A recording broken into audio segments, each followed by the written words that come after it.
Hello there, friends. This is Spencer Michaud, and today we're going to be talking about the full moon lunar eclipse in the second decan of Scorpio. I hope that you're doing well out there today on this Friday afternoon in late April. Happy football Christmas if you celebrate, like I do. I'm deep in the football draft stuff in the last few days, so forgive me if I geek out a little bit on the Green Bay Packers today, but it's an exciting time of year. But today's focus will be on the full moon lunar eclipse. We're going to go through some stories today. We're going to talk about the myth of Leto. We're going to talk about a fixed star named Zubin el-Janubi. We are going to look at the condition of the eclipse at the host, with Mars hosting this eclipse. And then I will take you through the houses to see how your personal rising sign will be affected by this eclipse, and which houses and which topics of life to look out for. We're also going to do an I-Ching and an animal at the end, as we are apt to do on this channel. So I hope that you are doing well out there today, that you are having a nice spring, and that your Bardo period has been going well, the time in between eclipses, the time when things kind of get shaken up and new narratives are written. So I hope that the narrative that's being written for you is a positive one. So I'm going to welcome a few friends here. Rachel Fletcher is here from Roanoke, Virginia. Hello, Rachel. Nice to see you. Happy Venus Day to you. Faye is here. Hello, Faye. Says, hey, Spencer, ready to see the last of the Scorpio eclipses. Thank you very much. Yes, I'm with you. When we have eclipses in angular houses, it can be dicey. It can be challenging. As a fellow fixed rising Leo here, yeah, I won't be super sad to see it move over to a different house. But I'll explain that, the angular house issue, having an eclipse in an angular versus a cadent or a succeedent house. Those are fancy words for whether the house that your eclipse is in is more affecting you personally, or if it's more affecting the things around you. Nanda Devi is here from Middle Tennessee. Nice to see you, friend. Anyone good for Green Bay? I love it. I think so. So, you know, if you give me 2 seconds here, just allow me this. Then thank you, Nanda Devi, for allowing me to express this. So the Green Bay Packers last night picked a guy named Lucas Van Ness, who is a Cancer sun. If you are wondering, July 6, 2001, Cancer sun, most likely a Capricorn moon. He's just kind of this giant 6'5", 275-pound defensive end / outside linebacker who plays like his hair is on fire. He was a hockey player. He's got huge hands and very fast, very athletic, but very young. So I'm excited about him. So yes, I think that he's going to be a pretty good player. The Green Bay Packers did what the Packers always do, which is get their fans excited about picking a wide receiver. With Jackson Smith-Njigba still on the board, who was the best consensus wide receiver and probably a perfect fit for their offense. But then they ended up going a different direction, even with him on the board. So I've gotten used to that as a Green Bay Packers fan, being disappointed on not picking an offensive player, but we tend to do pretty good in round 2. So end of the nerdy football talk. Although, if you want to hear more about the astrology of sports, there was an episode that just came out yesterday where I sat down with my friend Adam Ellenboss and Kip to talk about the NFL draft and the astrology associated with it. We talk about Aaron Rodgers, and we recorded it before Aaron Rodgers was traded. So there's a little bit of time that had elapsed in between that, but there's some really interesting things in there. We talked about the women's basketball tournament. We talked about the NFL draft, NFL free agency, looked at a lot of charts. It's a lot of fun. So check that out. That's on the Nightlight Astrology channel if you want to see that. Okay. But yes, 2 more days of draft football Christmas. Can you tell I'm wearing my football Christmas colors today? This is I'm like a Christmas tree, because honestly, friends, this is my favorite time of the year. I love Taurus season. I love the NFL draft. I love the potential involved in it. But anyway, I digress. Dippy is here. Nice to see you, friend. A's Creations. Hello, how are you? I am good, A. I had a nice night watching the draft with my daughter. My daughter kind of zoomed in from college and we watched it together, which was a really nice thing that we've done the last couple years. Like we've watched the draft together, and I was glad to be able to watch it with her again, even though she's off at school. So that was cool and filled my heart up as a dad, and she humored me throughout a lot of it. Okay, so thank you, friends, for joining us today. Again, if you're just stopping in, let me know you're here in the comments. We're going to buckle in for a few hours again, as we do. Again, this channel is more of a slow burn where we are kind of easing our way into the transits. We're going to talk about astrology. We're going to learn some things. I think of these as mini classes and sort of mini, like, I don't know if I like the word master class, but it's sort of like that, where we're talking about technique in addition to how the transits might affect you. And we talk about whatever. We talk about food, we talk about music, we talk about sports. It's a little bit of everything. You've got a Venus Gemini as your host today, so we'll see what happens. I do want to talk about some music today as well, though. I've got a song that I want to read the lyrics to you about that I think reflects some of the energy of this eclipse, so we'll do that as well. Okay, if you can do me a huge favor, friends, before we dive into the astrology today, please, please, please like this video, subscribe to the channel. It really helps get the algorithm pleased and get this message out to more people. If you would like to make a material donation to the work that I'm doing here today, you can hit that little $ in the chat. It's called a super sticker or a super chat. That helps me see any questions that you might have, and it's just a way to help support the show. Really appreciate all of those every time that you contribute during these sessions. And yeah, if you're listening to this after the fact, you can buy me a coffee at buymeacoffee.com. A couple other announcements before we dive in. The Deccans of Taurus webinar that you will see a little preview of today is on sale for 20% off. I will also give you a little preview of the Deccans of Scorpio in relationship to where the moon is in this eclipse. That is also on, it's not on sale, but it is for sale on my website, spencermichaud.com, and you click on the store link and you can purchase that if you're curious about some of the things we talk about today and want a deep dive into those tarot associations, fixed stars, myths, all of those things. So yeah, I think that's what I've got. My books are also open for May. So if you are needing some help through this eclipse season, because there will be changes, it is eclipse season, so changes are coming fast and furious to us sometimes. I'd be happy to be your guide through that, through meeting up with you in either a transit reading, a mythos reading, which is when we're looking at your story throughout your entire life and how the themes of the myths might be working out for you. Or if you have a specific question, there's a reading called an oracle reading, where we can sit down and kind of unpack one specific challenge that you're having in your life, and I'd be happy to work with you on that. So those are the business announcements for the day.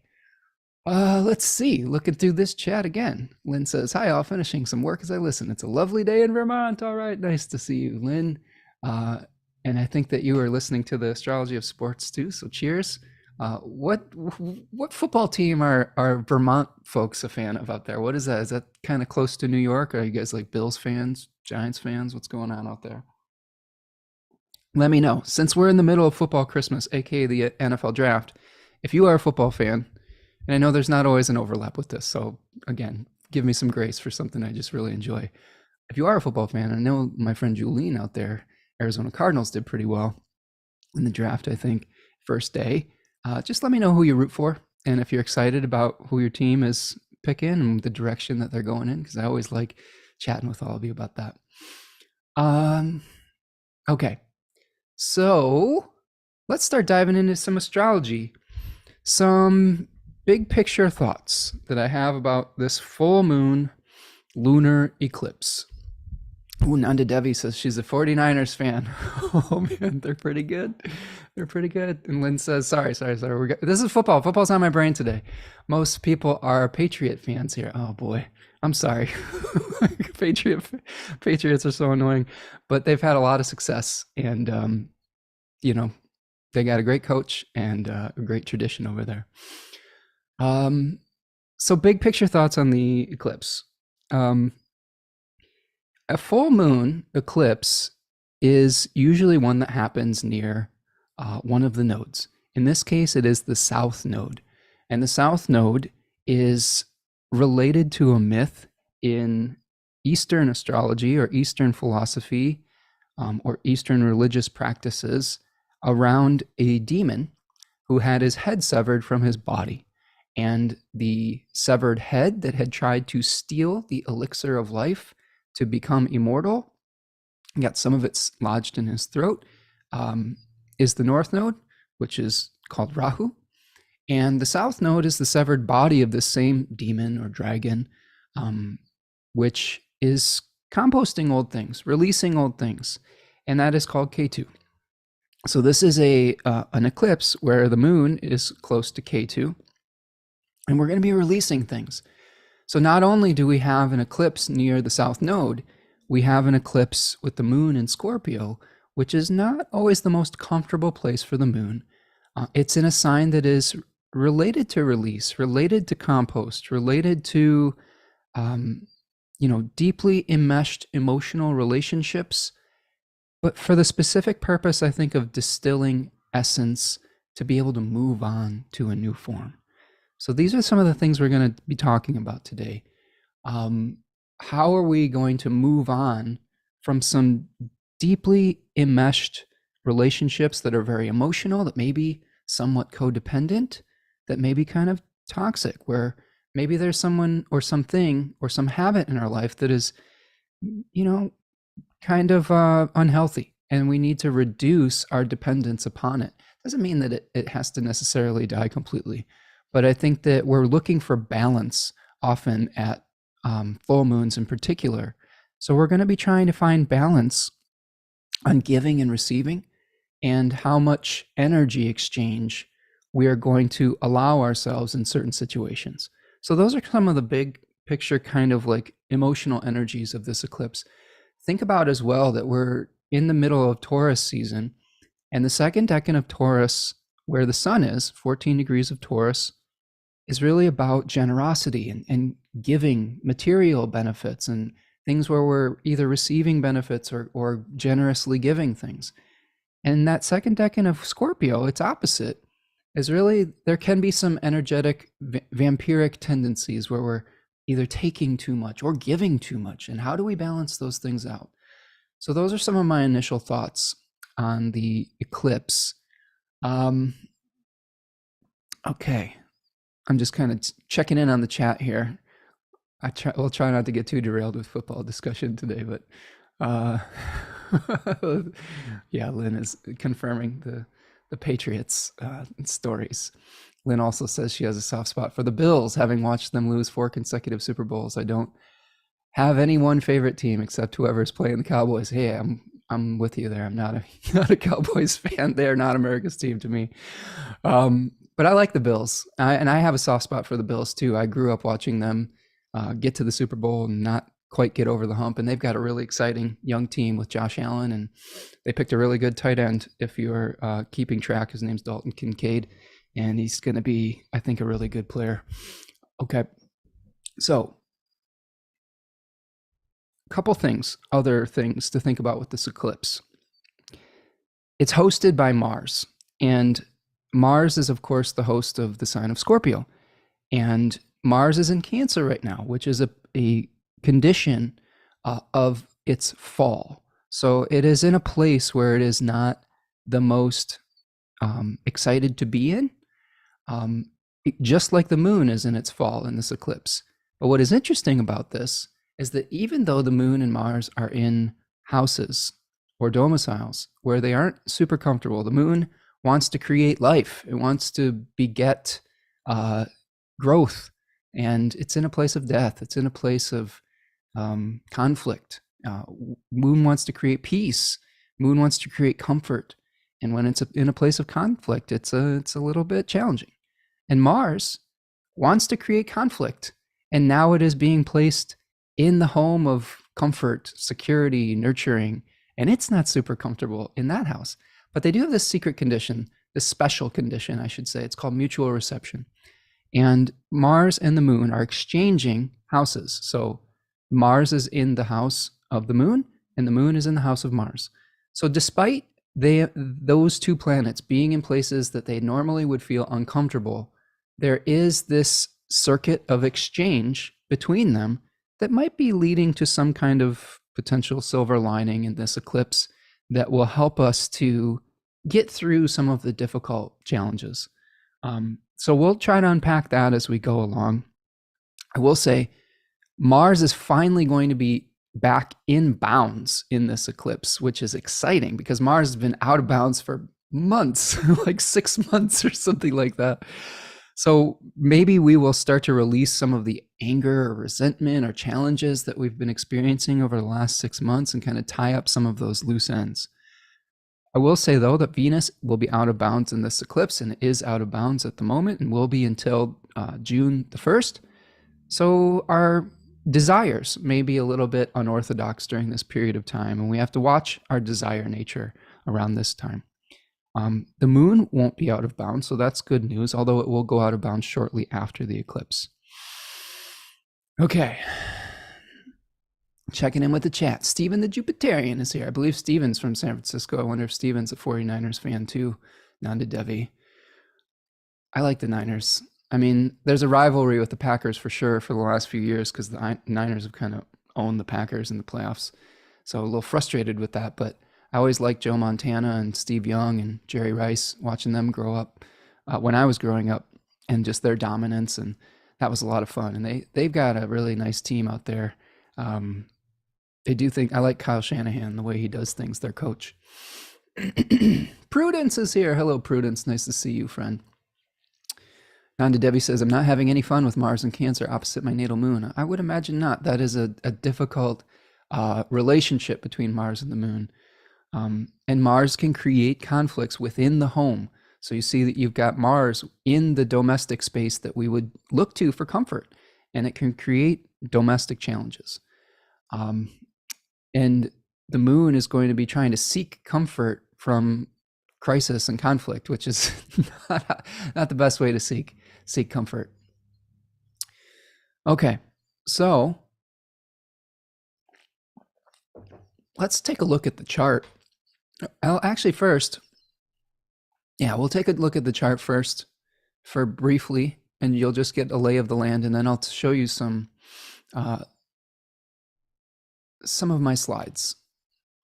So here is our new moon solar eclipse in the second decan of Scorpio, and we are experiencing this in the Midwest of the United States at 1:34 p.m. on May the 5th, which is a Friday, Cinco de Mayo, I guess you could say. And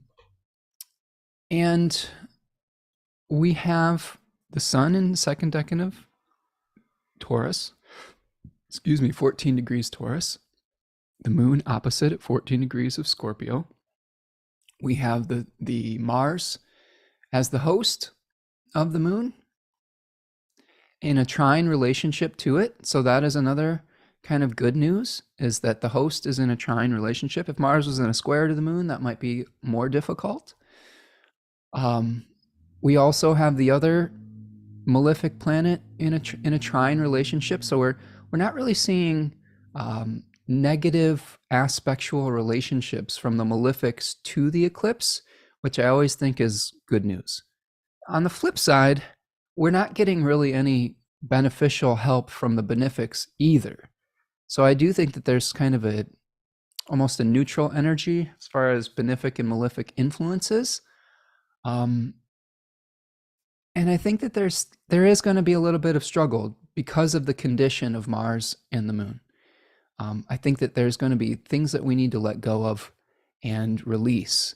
And that's not always the easiest thing for human beings to do.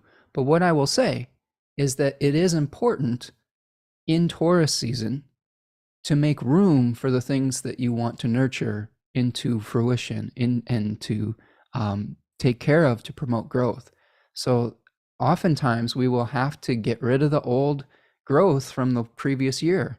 Oftentimes gardeners will wait until the spring to get rid of the old leaves or to mulch up the leaves, or to if there's grass from the old tall grass, I'm thinking of decorative grass, you leave that as a decoration over the winter, and then you cut it back so it starts to grow again. And this is sort of, I think, the moment where we're going to be cutting things back in order to move forward with our growth process. So always think about this as a cycle. Oftentimes when we get very sad about losing something or grief, a lot of it is because we don't have faith in the future to provide healthy things, or that we are mourning the loss of something we are very attached to, which I do think that there is room for mourning. I think mourning is important. I think grief is important. I think being able to let go is important. But we have to balance that with faith in the process, the natural process to continue the cycle, the life cycle, the life and death cycle. So this is one of the themes we're seeing with this eclipse over the Taurus and Scorpio axis, is the growth versus decay cycle. I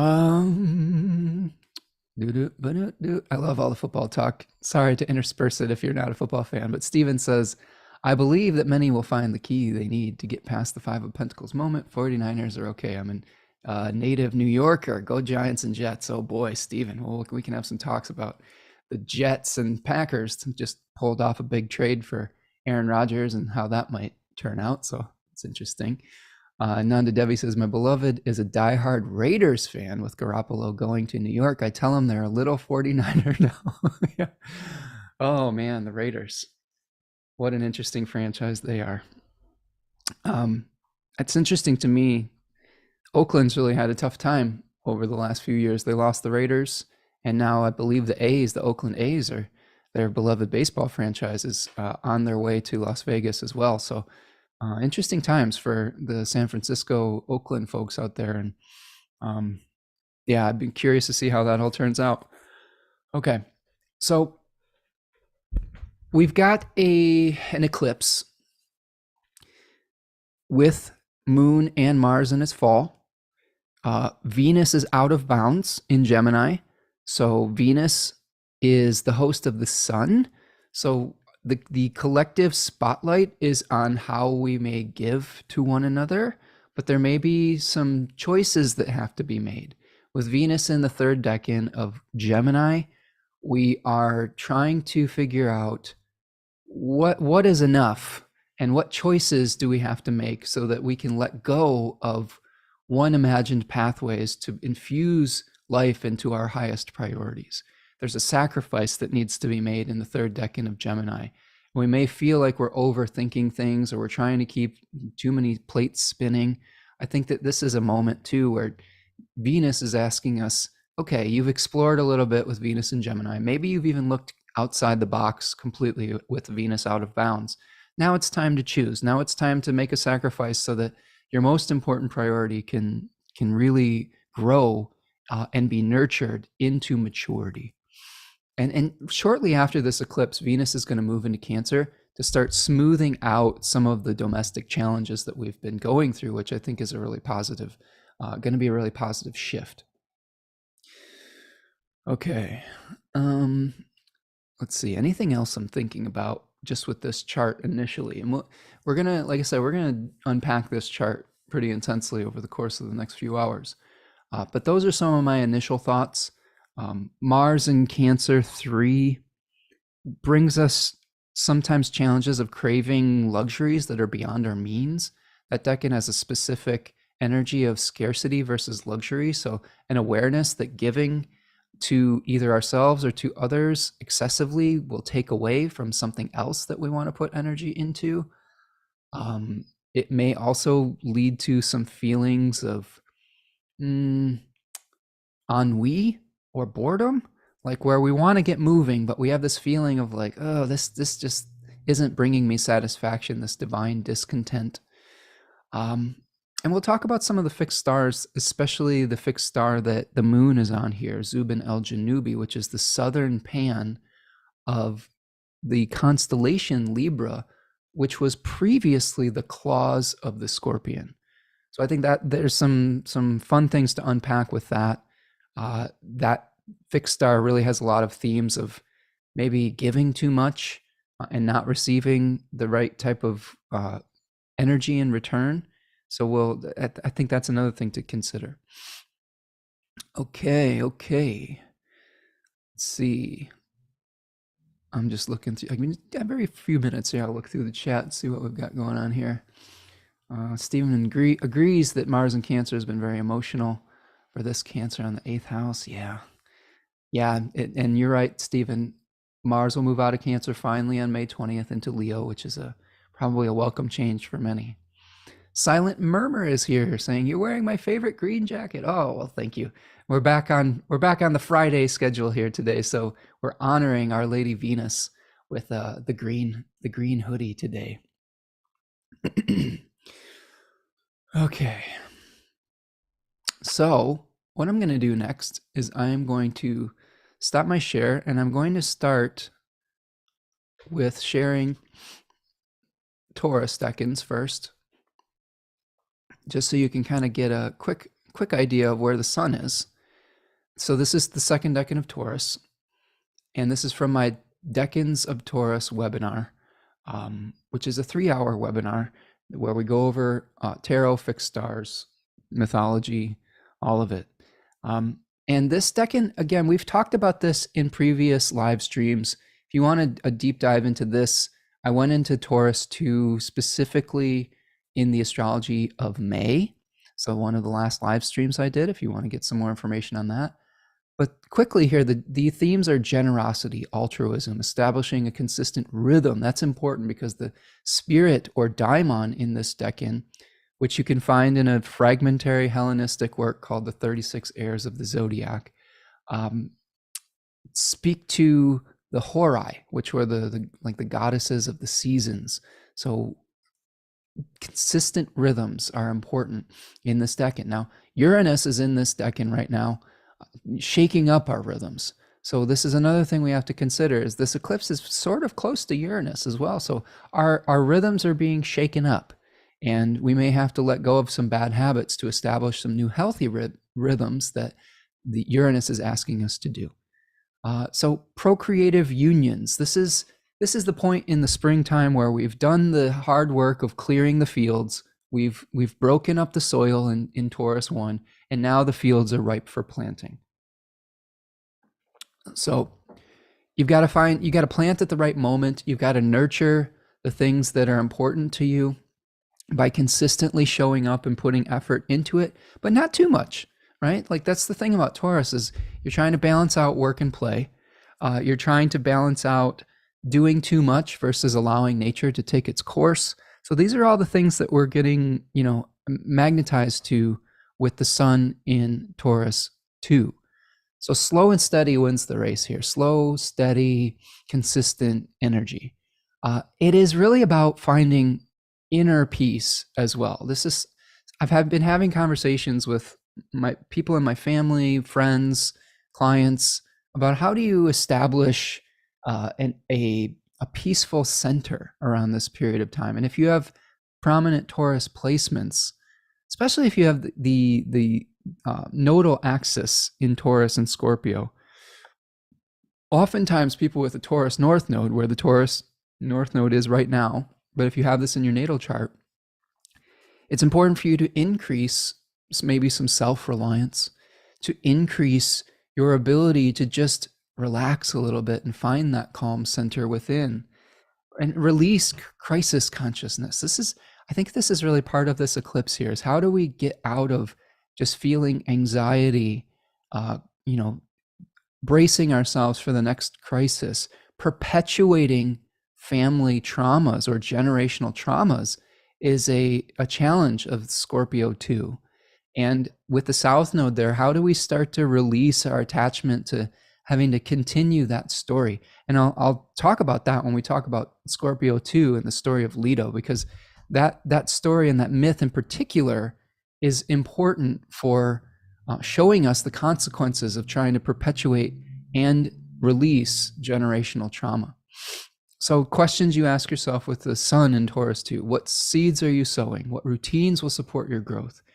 Can you work with the natural cycles to create fertility? What virtues are practiced over time that will lead to success? What tangible achievements have you manifested, and how can you share your abundance? Okay, so this is one part of our story and our equation. So now let's pull up Scorpio Decans. Okay, so this is the energy that we're balancing with the moon now.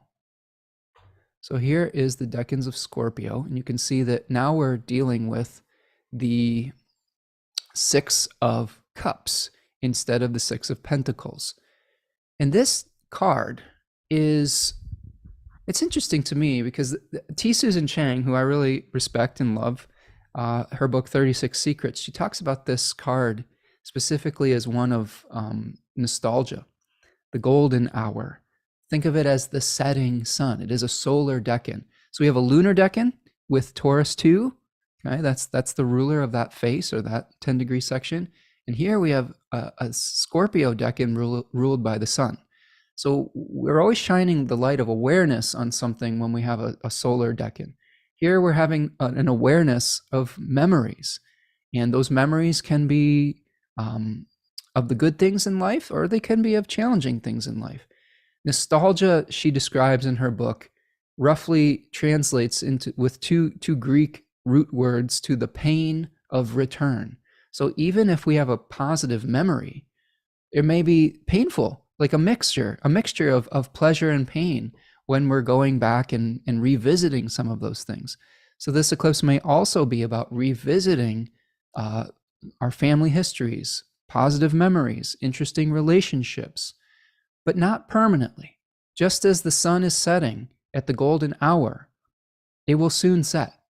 So whatever is coming up for you at this eclipse, it is a setting sun. It is a time to appreciate how beautiful everything is in that moment, but not get attached to it as a permanent condition.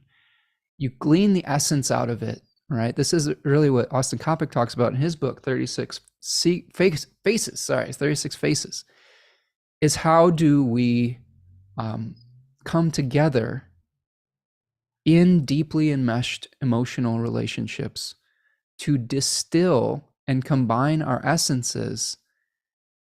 And are those exchanges, those circuits of exchange, are they healthy? Are we coming together with people that are making us better through that exchange and through that union? Or are they toxic?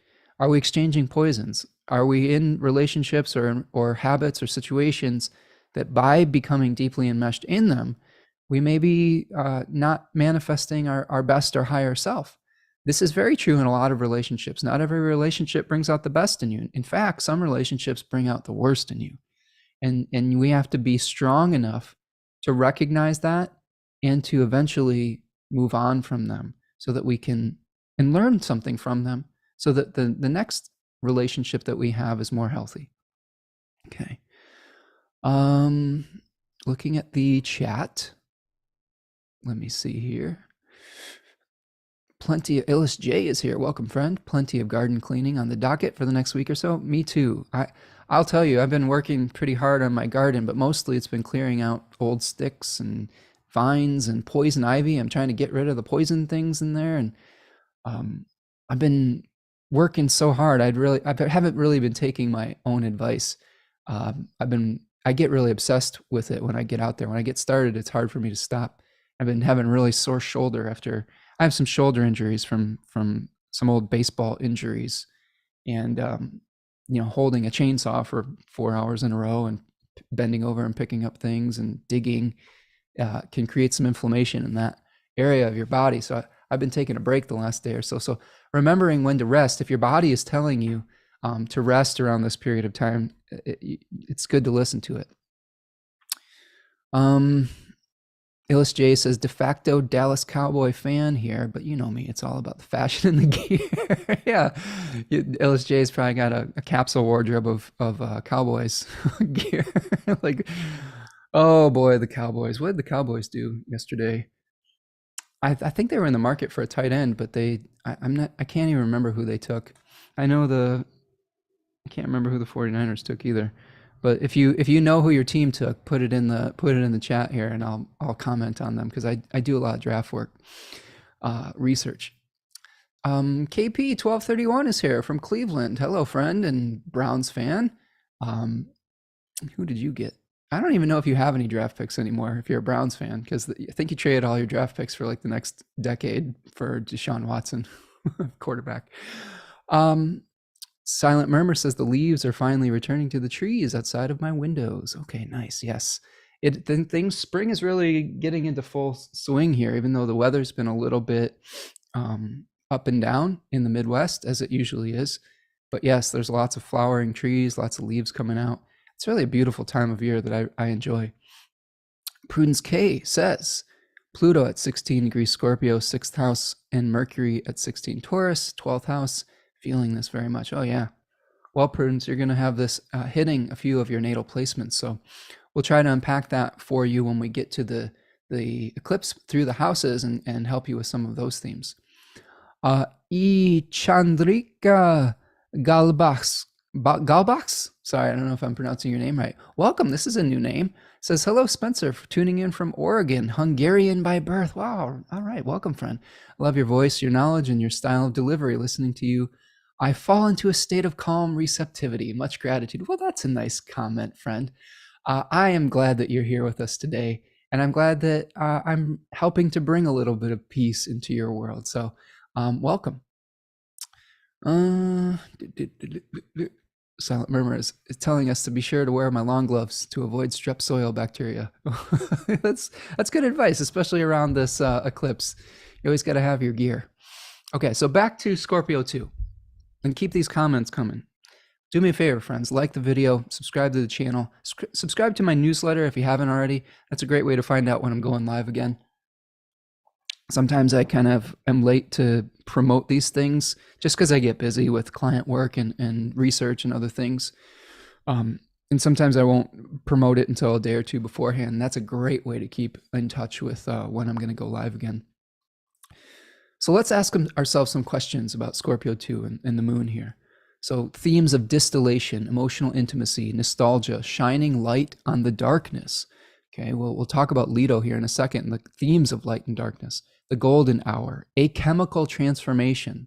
So when we're mutually distilling something, we have a combination of energies that are changing one another. So we have all sorts of relationships and situations in our life that do change us. And if we let things change us, that's important to do. But we also have to have healthy boundaries as well. And I think that there will be themes of how do we establish healthy boundaries here. Questions. Is this combination healthy or toxic? So that's very important to ask yourself, because the theme of this eclipse is totally asking you to reduce your codependent relationships and to really only let remain the things that are healthy, the deeply enmeshed relationships that are healthy.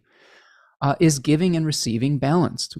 Remember, we talked about Taurus too as being a theme of generosity, but we can overgive and we can overtake. So we have to ask ourselves if we're like the energy vampire or not as well. We all fall into those tendencies sometimes, and it doesn't mean that you're a bad person. Sometimes we have our own traumas that create bad habits or habits that we would like to work on.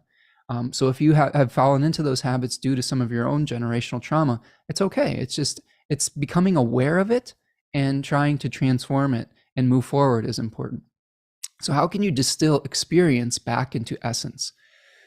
The ultimate goal of Scorpio, in my opinion, is to come back together and defend. It is defending the dying life force. That's what Mars and Scorpio is all about, defending the dying life force. And we are revisiting a lot of habits, old relationships, and we are separating from a body in Scorpio. All of life has some kind of spiritual essence or energetic essence. And in Scorpio season, that energy separates from the physical form and returns back to pure, undifferentiated energy, essence, potential, whatever you want to call it. And then in Sagittarius season, we're searching for a new body. We're searching for a new goal where we have this liberated energy. So Scorpio's process is one of liberation. If you have lived a scorpionic life, that transformation that you've gone through multiple times in your life is a liberation. And if you see it that way, rather than focusing exclusively on the loss, it can help you appreciate and have faith in life, This is why we associate sometimes Scorpio with faith, because we have to have faith that that essence will find a new form. Okay, how can you, what wants to be born under duress? Scorpio is also a crisis sign.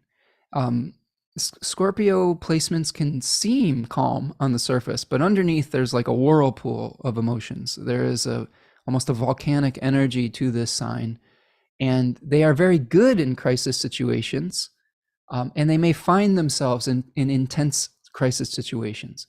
So you may find yourself facing an emotional crisis around this full moon eclipse. But again, it's important for you to maintain your emotional center while you move through it, and maybe even release our attachment to it. Sometimes when we grow up with drama and crisis, it's easy to try to recreate that in our life because it's familiar. We always want to create the familiar things of our childhood.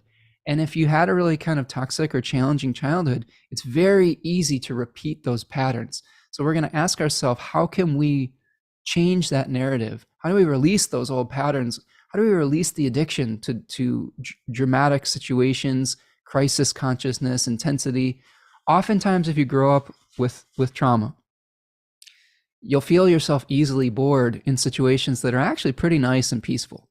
And sometimes through our own actions, we can perpetuate crisis because we just have never been taught what it's like to be peaceful, what it's like to have just a calm energy. We misinterpret peaceful for boring. I did this when I was younger. I didn't appreciate when things were just chill. And sometimes I had to stir things up. I was like, oh, this doesn't feel familiar. And I think that's a really important insight to take with you in this eclipse. So finally, are you holding on to the past? Many tarot aficionados associate this card with memory, nostalgia, holding on to the past. Sometimes our past can be informative. It's okay to revisit your past every once in a while to learn something, but we don't want to get stuck there. We don't want to get stuck in the old form. We don't want to get stuck in the old memory, especially if it's interfering with our experience of living in the present. Because we can miss out on a lot of wonderful things in the present if we're constantly revisiting the past and getting stuck in those old narratives. And then finally, are the memories bringing you pleasure or pain? We talked about this with nostalgia, the pain of return. As a Cancer sun, I enjoy memories. I have a whole attic full of stuff from my childhood that is really difficult for me to get rid of, because every time I touch it, it just transports me into a different space. And I actually enjoy that on some level. But how do we figure out when those memories are healthy and when they're not? It's okay to revisit some things every once in a while, but if that revisiting is stopping you from appreciating your present moment, that's when it starts to become toxic and it's interfering with the life that you're living right now.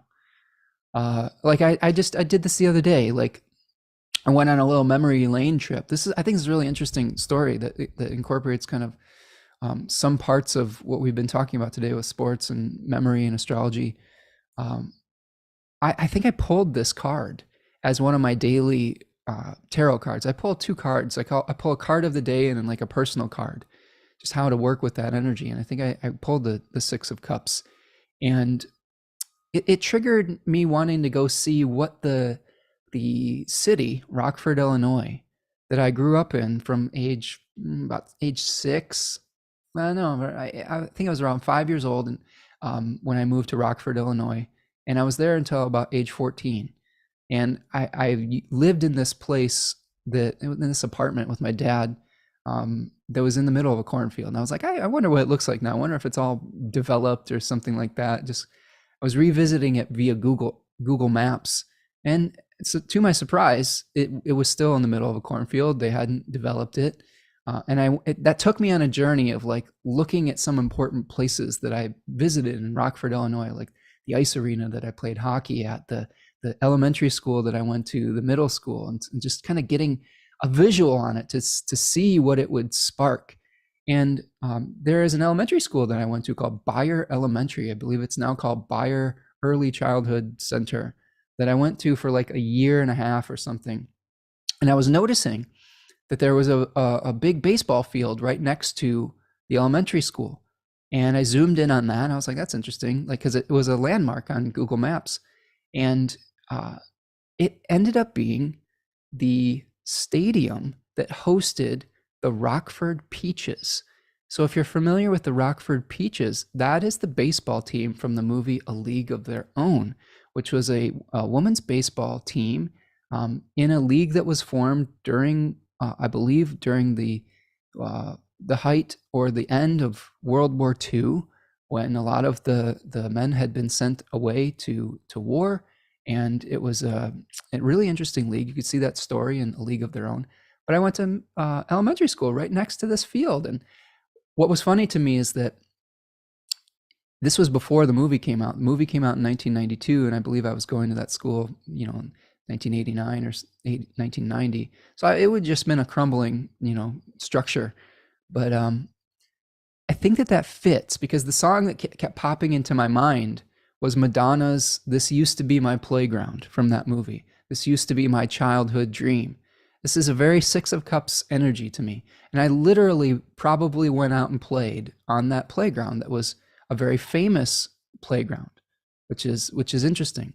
And Steven's saying there's no crying in baseball, right? Which is one of the famous lines from A League of Their Own from Tom Hanks, their manager. I love that movie. I love the nostalgia of it. I love baseball. I love just, the emotional relationships. I love the music that was in that movie as well. So I think that we may be revisiting some of our old memories, playgrounds, our old haunts, to maybe learn something from it, but not to get stuck within it. Eilish, thank you so much for the super sticker, friend. I appreciate you. Thanks for the cup of coffee there, friend. So yeah, if you want to donate to the work that I'm doing here, it's a little dollar sign in the chat. It's called super sticker or super chat. And I very much appreciate that. Beth says, Beth is here. Hello, Beth Cummings. How are you doing? Not really a Bengals fan, but I do like Joe Burrow. You and my daughter, Beth. we always laugh that Joe Burrow looks like what Macaulay Culkin should have turned into as a child. Like, he's like the adult version of Macaulay Culkin if Macaulay Culkin didn't turn out really weird. Greetings from Bengal land in the middle Midwest. Just got T. Susan Chang's book from the library. Thanks for mentioning it on your show. Yeah, it's a great book. Great book. And honestly, the Bengals are an exciting team. So, you probably have fun looking at what they're doing. Okay. Okay, so does that give you kind of some insights, friends, into Scorpio II and where the eclipse is going to be happening? Now, the next thing I wanted to kind of show you is this is the story of Leto, the daimon of Scorpio II, which I think gives us some extra insights into this, especially when it comes to generational trauma and how we might perpetuate that in the second decan of Scorpio. So Leto was a paramour of Zeus. So Zeus in ancient Greek mythology was married to the goddess Hera, but had all sorts of extramarital affairs with mortals and gods and goddesses alike. So this was I believe, a mortal Leto, or a titaness, okay, a female titan, excuse me, who, mated with Zeus, became pregnant with twins. Those twins ended up being Artemis and Apollo, the sun and the moon, respectively, or gods of those. There are various other solar and lunar deities, but those two gods and goddesses are generally associated with the sun and the moon. But Hera tortured Leto. She was very upset about Zeus cheating on her once again, and her rage and vengeance was taken out on various women, gods, goddesses over the course of their relationship. And in this case, Hera sent a giant python to torment Leto and said that no person, mortal, god, whatever, will give this woman shelter, sanctuary during her pregnancy. So she was a mother on the run, so to speak. And just was a wanderer. And I've run into some clients where they had difficult pregnancies, they had difficult family situations where they just did not feel like they were safe in any one space. So I've seen this play out very literally in people's charts in various circumstances. Eventually, Leto came upon an island, the island of Delos, which actually, the story goes, was her sister transformed into an island. Her sister had also been pursued by Zeus, and she threw herself off a cliff and transformed into an island. So she found refuge in one of her siblings as in island form and gave birth to Apollo and Artemis. So another theme that may come up with this is sibling relationships. And I've also seen this very literally play out as people who have prominent placements in the second decan of Scorpio have a safe space in a sibling relationship. Like if they had a difficult relationship with parents or grandparents, etc., a sibling came along to provide some comfort. It's not always an easy relationship, but sometimes it's hard to recognize that in the moment of crisis. So Leto gives birth to Artemis and Apollo, and they grow up to be very competent warriors, both, and very powerful deities. And there is another part of this story that we don't hear quite a bit of, is that Leto is an example of starting in darkness and going into the light. So she found sanctuary. She had these wonderful children that became amazing deities that did a lot of good in the world. But there is a part of this story that's related to another woman named Niobe. And Niobe was a very fertile woman who gave birth to 7 sons and 7 daughters. And she made the cardinal sin in Greek mythology of hubris, where she bragged about that her fertility was greater than even that of one of the primordial mothers, Leto. And Leto was not happy about this. She basically was like, you are not going to besmirch my name with your hubris. And she sent Apollo after Niobe, and Apollo slaughtered all 7 of Niobe's sons and all 7 of Niobe's daughters, left her childless. And Apollo also was famous for slaying the python that tormented his mother as well. So there is some themes of like the children redeeming you, but also passing on that vengeance, that hatred, that traumatic crisis energy to the children as well, and carrying on some of that difficulty. So what can we learn from this? Is that I think the main theme that I'm seeing with this Leto theme is that hurt people tend to hurt people. But we do have a choice when we are faced with facing our own demons, our own stories, our own challenges, crises. We don't have to perpetuate the crisis.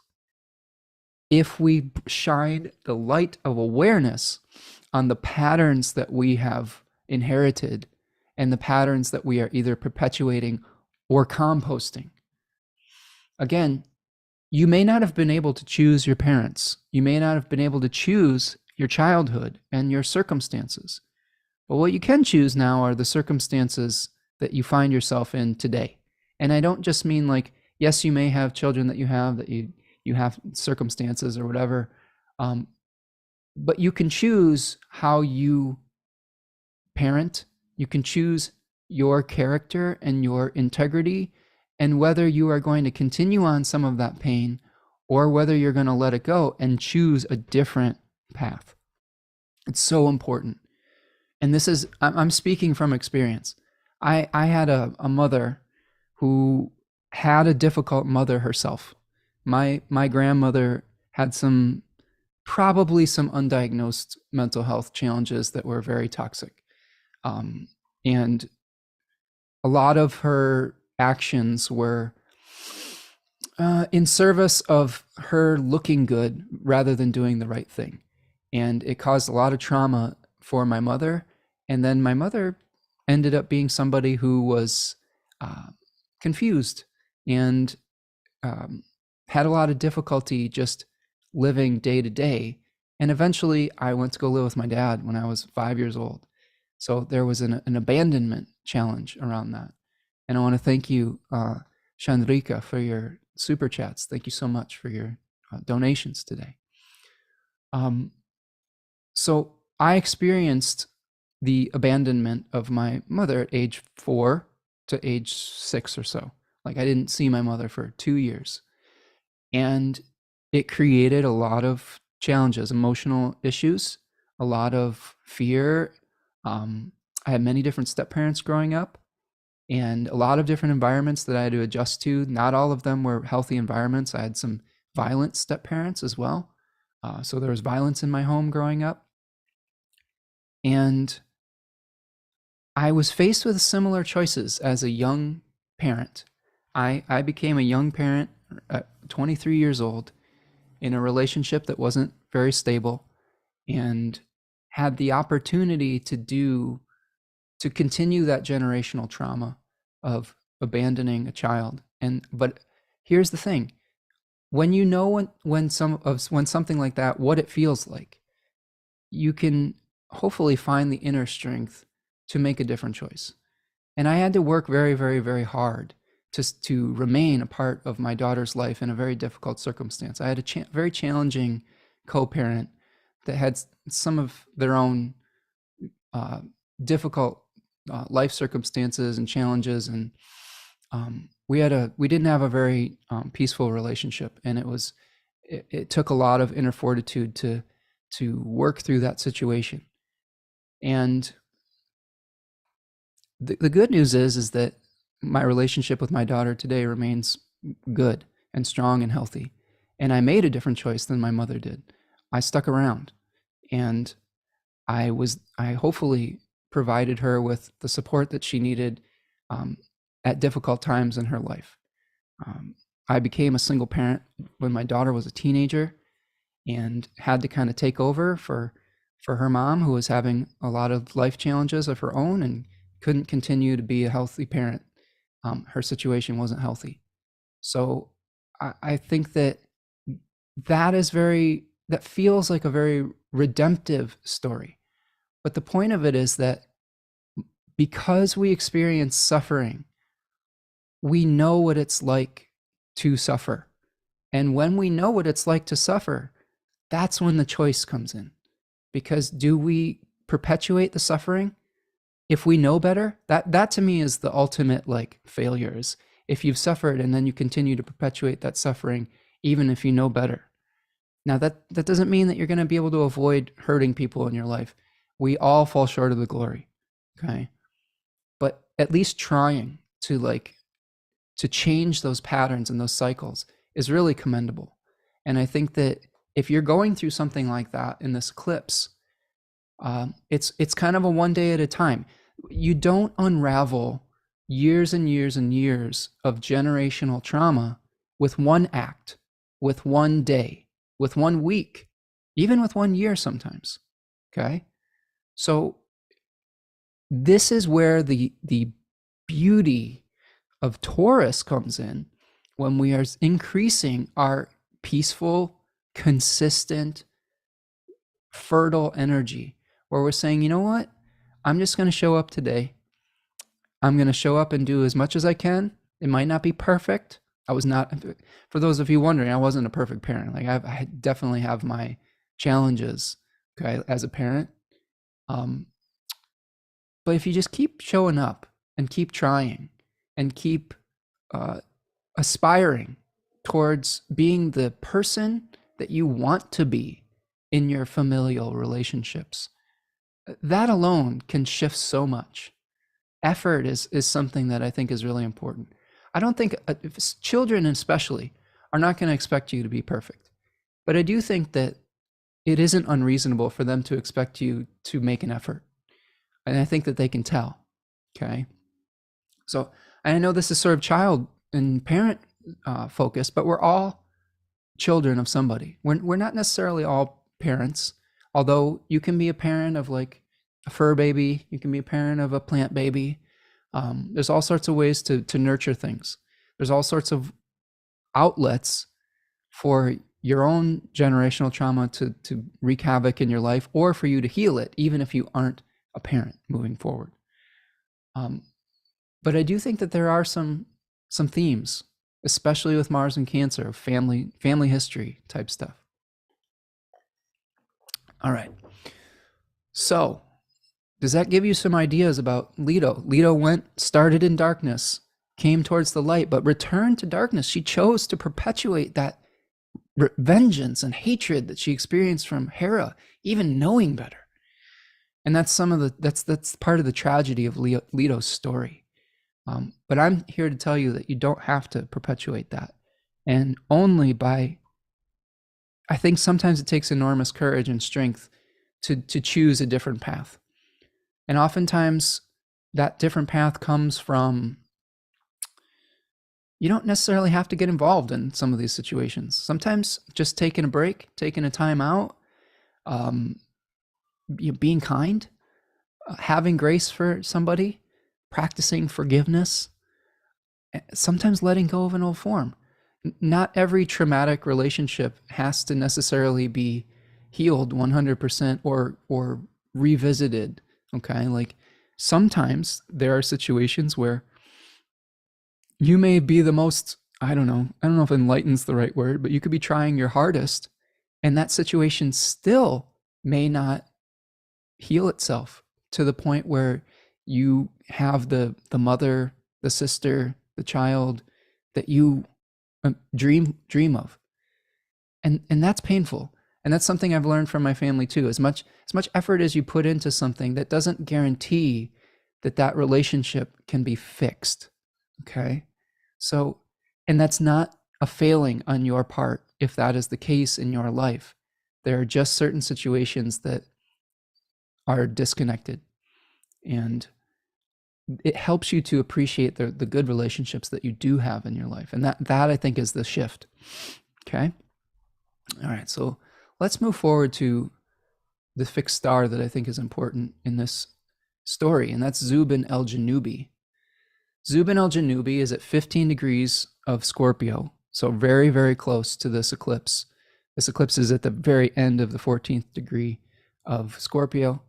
It is in the constellation Libra, but this was formerly the southern claw of Scorpio. And the Arabs had a word for Zubin el-Janubi, basically means insufficient price in Arabic. So there is balances were used for payment in ancient times. And in this case, you may be giving more than what you are receiving. Bernadette Brady, in her book Star and Planet Combinations, talks a lot about this star related to volunteerism. And I think that that's a nice way of spinning. You're doing a lot of work, but you're not getting very much compensation for it, which in some cases you may need to do. In instances of social justice and reform, that is often the case. But there are other situations where we have relationships that are out of balance. We may be receiving a punishment or punishing ourselves in a merciless way that is very difficult to reconcile. So I feel like this fixed star, I've seen it here saying it's a fixed star of paying your dues, of harsh justice rather than gentle, balanced justice. So everything I've talked about with the family trauma, generational trauma, I think that there's another extreme that you could go to, is if you're feeling like, oh, I'm gonna, get revenge for this injustice that I experienced. You could find yourself being the one that is being merciless in your judgment of somebody else. And the lesson might be to soften that judgment on some level. Or you may be the victim of that merciless punishment, and the lesson may be to learn to separate from that situation so that you don't put yourself in that vulnerable position once again. So this is definitely part of the story here, is intermeshed, deep emotional relationships where we're exchanging energy, revisiting those relationships, but potentially with a specific purpose to finally let go of them eventually, so that energy can be liberated for something that is healthy and vital for you moving forward. Okay. So I'm going to check in with the chat here. And I think this is a good time to take a little stretch break. How are you all doing? Are you excited about your new football Christmas players? I'm pretty excited about Lucas Van Ness, although I was disappointed in the moment that they passed on Jackson Smith-Njigba, wide receiver from Ohio State, who I think is going to be a really good player. He's an Aquarius born on Valentine's Day, and I thought it would have been great if Jordan Love, the new quarterback of the Green Bay Packers, was throwing passes to a young gentleman that was born on Valentine's Day, but it wasn't meant to be. So I hope for the best for Lucas Van Ness, who I think he grew up a Bears fan, so that's all. That's one knock on him right away. But what can you do? That was in the past. Lucas Van Ness is going to have to release the old narratives of being a Bears fan because now he plays for the Green Bay Packers. So, friends, I appreciate you holding space for some of my own vulnerability and stories. I try to share those stories to give you insight into some of the lived experience of some of these placements, and also to hopefully allow you to feel that it's okay for you to be vulnerable in situations where you don't necessarily have to keep all this stuff, shoved down, where you don't necessarily have to have the Pinterest, shine on your life. Like, shit happens, and we all have some suffering in our past. As much as some people would like to just think that everything in their life is perfect, it just doesn't work that way. I get really skeptical when I hear people say that. That doesn't mean that you can't have gratitude and have an optimistic outlook on life. It just means that we all have some wonderful things and we all have some challenges. Prudence says, always appreciate your stories and vulnerability. Well, thank you, Prudence. I'm doing my best to lead the way here. And again, I hope that makes it okay for you to feel your feelings and share your stories as well. So at this moment, take a stretch, get a drink of water, hit the like button, help me out, subscribe to the channel, subscribe to the newsletter, purchase the Deccans of Taurus or the Deccans of Scorpio, subscribe to me on Instagram. I really like doing some creative things on Instagram. Every time I advertise one of these shows or live streams, I always really obsess about the music, and I try to give meaning through the songs that I pick as well. And I want to show you, this is one thing I wanted to share with you before we get back to taking the eclipse through the houses. Another thing that I think is relevant for this eclipse is this song that I've just been obsessing over. This is a song called Ghosts Again by Depeche Mode off of their new album Memento Mori.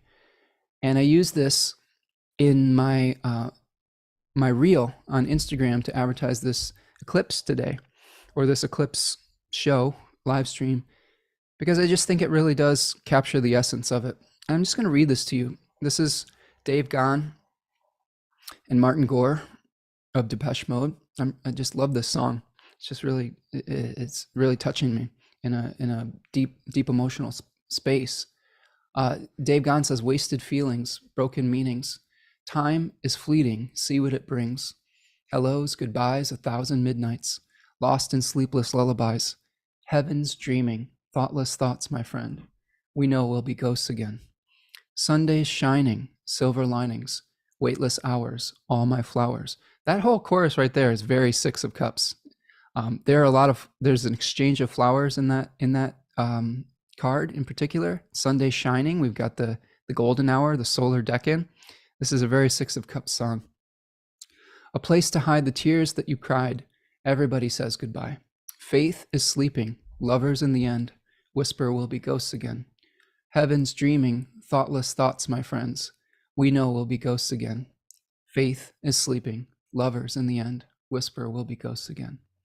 So Depeche Mode is a band that I think has always been at their best when they are kind of exploring some of the darker underpinnings of life, of experience. They explore addiction. They explore death. In this case, they lost a member of their band recently and produced some of the best work that I think they've produced in many years. They've always been consistently good, but this album is probably my favorite album since the Violator album in 1990. My favorite song, just I think ever. I don't think I have a song that I like better than this, but it's "Enjoy the Silence" by Depeche Mode. It's a song that I can listen to over and over and over again and never get tired of. And I feel the same way about this song. So take a listen to it. I'm not going to play it on the channel here because YouTube has weird rules about, song copyright. But take a look at it, listen to it, read the lyrics, meditate on that song as maybe your soundtrack for this eclipse. And I think the one thing I've been thinking about is another motivation to sign up for my newsletter. I think I'm going to start including a song of the week. I send out a newsletter each week, and oftentimes there are songs that really feel important for the astrology. And so if you want to see what the kind of the song vibe of the week is, I'll start including something like that in my newsletter.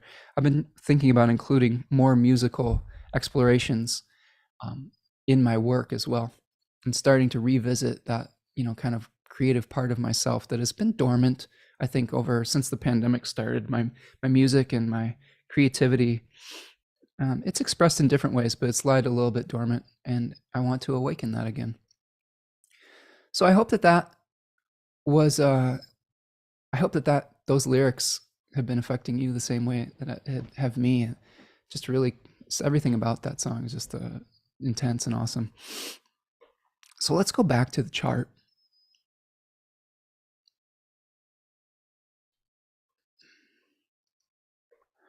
And what I would like to do now is take you through the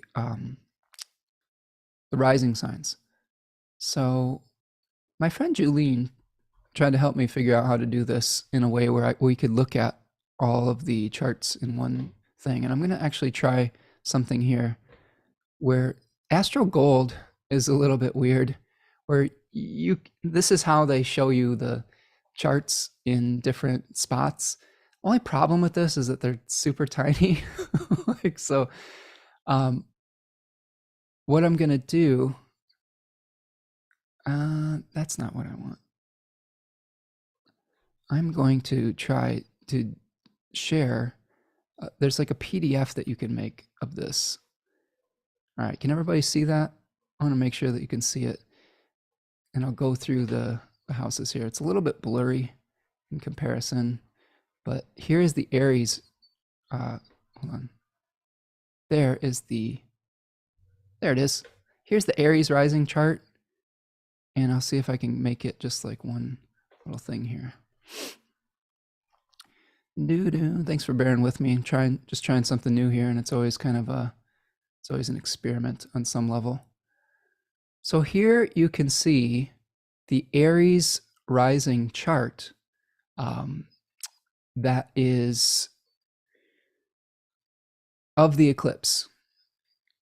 Can you see the whole chart on your live stream? I know that there's a little bit of a delay here, but I want to make sure that you can actually see the whole chart.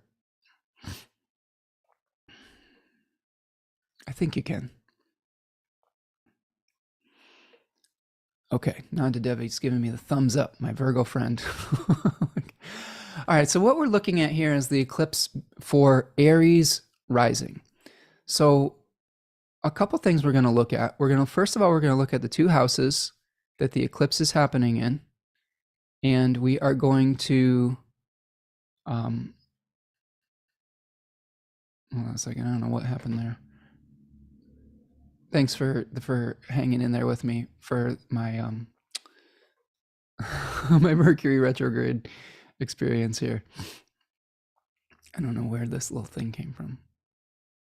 Get out of there. Anyway, so the Aries rising is having the eclipse over the 2nd and 8th houses here. And man, that's going to bother me. Sorry, there's just like a little thing on the screen that I've got to get rid of somehow. Go away. Go away, whatever you are. Go away. There. No. Okay, there it is. I think it's gone now. Okay, so Aries rising. Here, let's try this again. Thank you for your patience. So we're looking at the 2nd and 8th house axis. And what we should do is we can look at the 2 houses that we're dealing with, and then we want to pay specific attention to where Mars is, because that's going to be important for the eclipse in particular. So Mars is going to be feeding energy from the 4th house, if you're an Aries rising, to your 8th house, where the moon is going to be coming full. So if you're an Aries rising, excuse me, there may have been a separation in your home life, maybe from a parent, maybe from another family member, maybe from a domestic situation or moving or a home or something of that nature, something of your foundation that has recently changed. And it may have been forcing you to reevaluate how you support yourself and how you support others, which is a 2nd house, 8th house challenge. You may be forced, or you may choose to reduce the codependence when it comes to supporting others financially or being supported financially. So this is a big theme that's going to be coming up for Aries risings right now. And Mars angular is tough. That's a tough position for Mars. There's probably a lot of challenges if you have Aries rising, okay? So try to figure out what resources you have. You've got Mercury going retrograde through your 2nd house. So you're evaluating all of your material resources at this point anyway. Shortly after the eclipse, just a couple things to keep in mind as we talk about this through the houses. You know, the moon's going to go out of bounds like the day after the eclipse. So we might feel pretty emotional coming off the peak of the lunar energy. We also are going to see Venus moving into Cancer shortly after on the 7th, and then a Sun-Uranus conjunction on the 9th. So that to me, that sequence of events says probably feeling emotional due to the realizations that are coming up about how intermeshed your life is with others by revisiting something. And then Venus is going to be starting to assist. Venus is going to be creating mutually beneficial relationships in the 1st decan of Cancer and starting to harmonize some of the conflicts that we've been having with Mars and Cancer. So keep that in mind as we're looking at this. Illustrator says your commentary on the Scorpio Moon Eclipse pairs nicely with Kelly Surtees' writing on clearing out and organizing during Mercury retrograde. Oh, good. Yeah, I haven't been keeping up as much with Kelly's work, but I really appreciate her work. I met her at United Astrology Conference 2018. She's a really nice lady. She's really tall. she's like 6 feet tall. She has a real presence about her, but super sweet lady and a really great astrologer. So I hope that she's doing well and that that's kind of you to say. If I'm doing something that is in alignment with her expertise, I must be doing something okay, because she's a wonderful astrologer.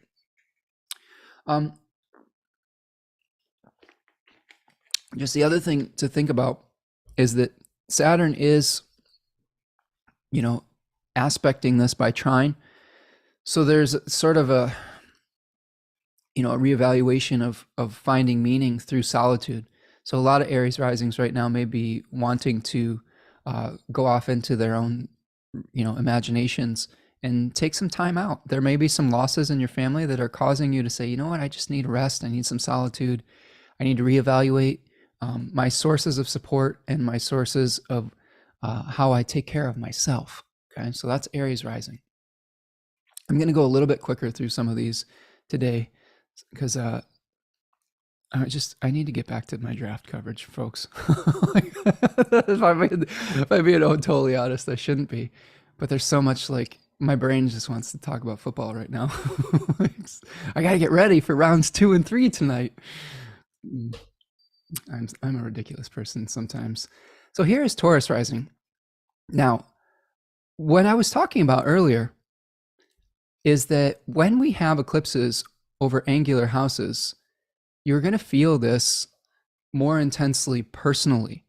And for a Taurus rising, Scorpio rising, Leo rising, Aquarius rising, this is going to be one you feel pretty intensely. I know this is going to be an important one for me because my moon's at 15 degrees of Taurus in the 10th house, and my IC-MC axis is right on this degree, like 13 degrees of each of these signs. So pray for me in this eclipse. I will say the last year, the eclipse happened around these degrees. My mom passed away, my grandfather passed away, and my great aunt that I had established a really nice relationship with passed away all within 3 weeks of each other. So again, that doesn't mean that someone important to you is going to pass, although it is a possibility if you have an angular eclipse like this. But just recognize that you're going to feel it personally if you have an angular eclipse. So Taurus rising's been getting Uranus, really intensely lately, which means that their routines have been shaken up. We had a friend of the show that has been commenting on their divorce recently, who is a Taurus rising. Their routines are getting all shaken up. Our friend Adam Allenbass from Nightlight Astrology is a Taurus rising. He's gone through a lot of changes if you follow along with the Nightlight channel. Just a lot of reevaluation of who you are and what your personal rhythms are and your self-expression is as you move through Uranus and Taurus energy time. So in this case, now there's a reevaluation with Mercury moving through your first house retrograde. And we are seeing potentially some kind of conflict coming up from your third house. Third house is generally related to sibling relationships, as we talked about, or extended family. Could be uncles, siblings, people that are in your environment, neighbors. It also is related to short journeys, and that seems ambiguous when you're studying Hellenistic astrology. But what that really means is your everyday type of errands that you would run, in my opinion. It also could be journeys to return to a familiar place. That was one kind of interesting thing I learned in the Nightlight course was sometimes a third house journey can be one where you are returning to your origins, even if it is long distance in mileage or kilometers, right? A ninth house journey is a journey that is to a sacred space that is very much outside or foreign of your familiar area. So let's say you're returning back, let's say you're from California and you have to go home to California or something like that from the Midwest. That's, to me, is actually a third house journey because it's returning to your roots. So there may be some kind of conflict, Mars energy with siblings, with returning to your roots, something of that nature that could be fueling this eclipse. And there is some kind of culmination of a separation of a deeply enmeshed relationship if you are a Taurus rising, okay? So think about that as we move forward through this eclipse. Again, we had a friend of the show is ending a marriage. So that's one example of a full moon eclipse in the seventh house, is releasing some of the entangled emotional exchanges. But again, Taurus rising, you have an awareness of those nature cycles. And this is an important time for you to find your inner peace, even if your relationships are changing, and to look to nature, to have that type of faith that you will be regenerated in that area of your life. If there's a relationship that's changing right now, it's probably for the better. It's not something that just arose overnight. It's something that you've probably been dealing with for a long time.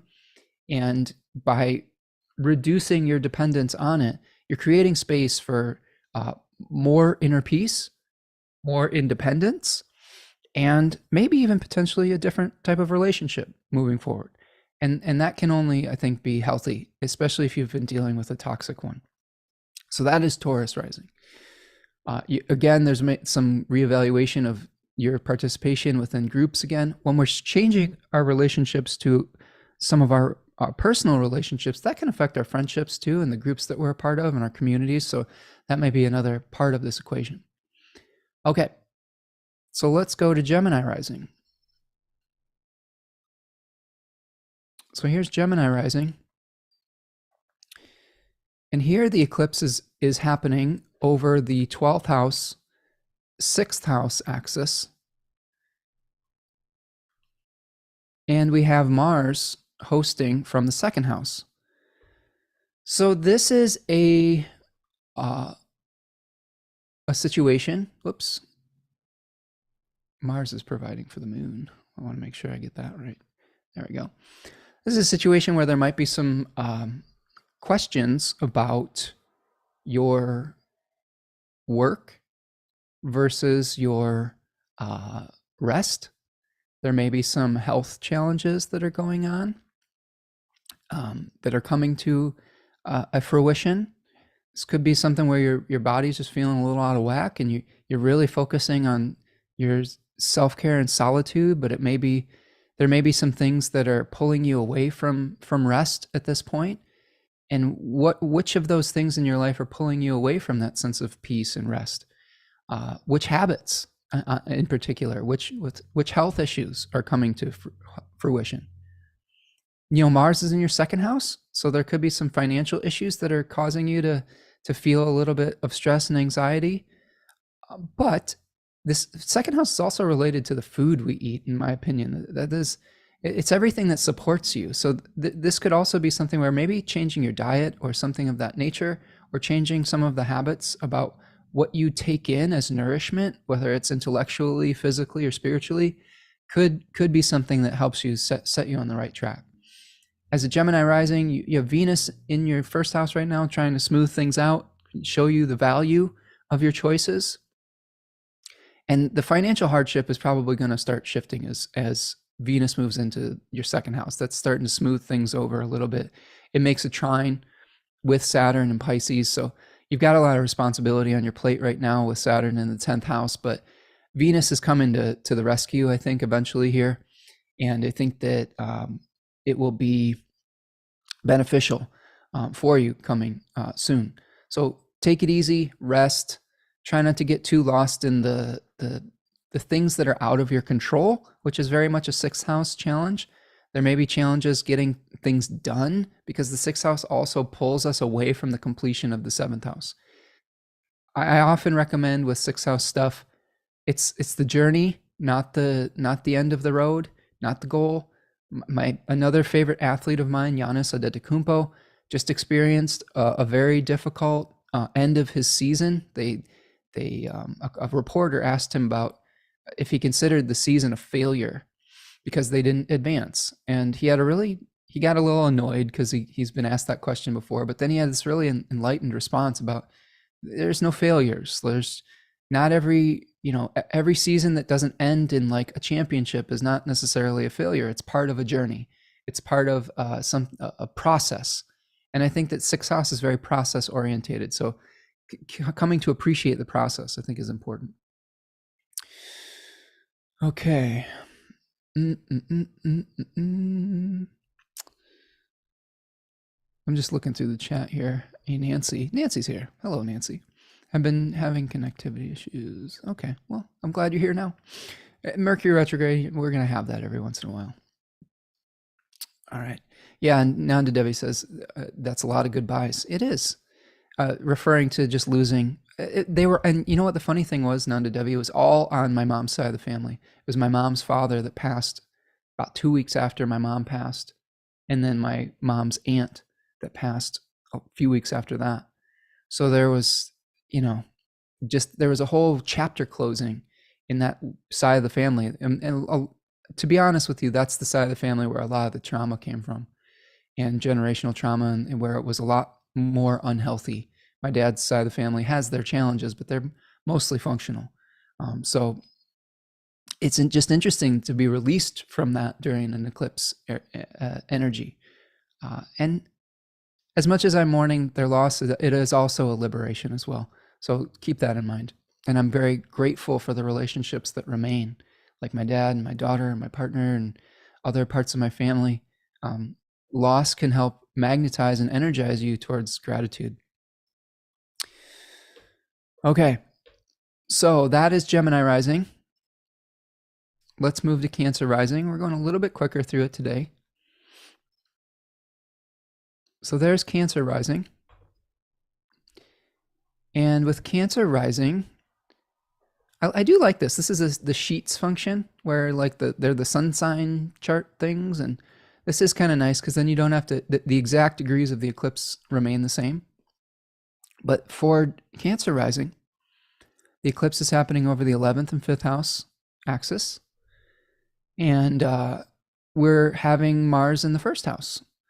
So this is Cancer risings have been going through some stuff.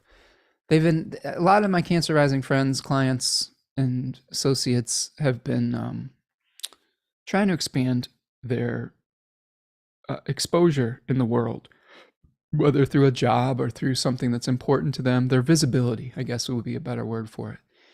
And the moon is a planet that isn't always comfortable with having the bright rays of the sun shining on them, the spotlight. So there's probably been some discomfort around that.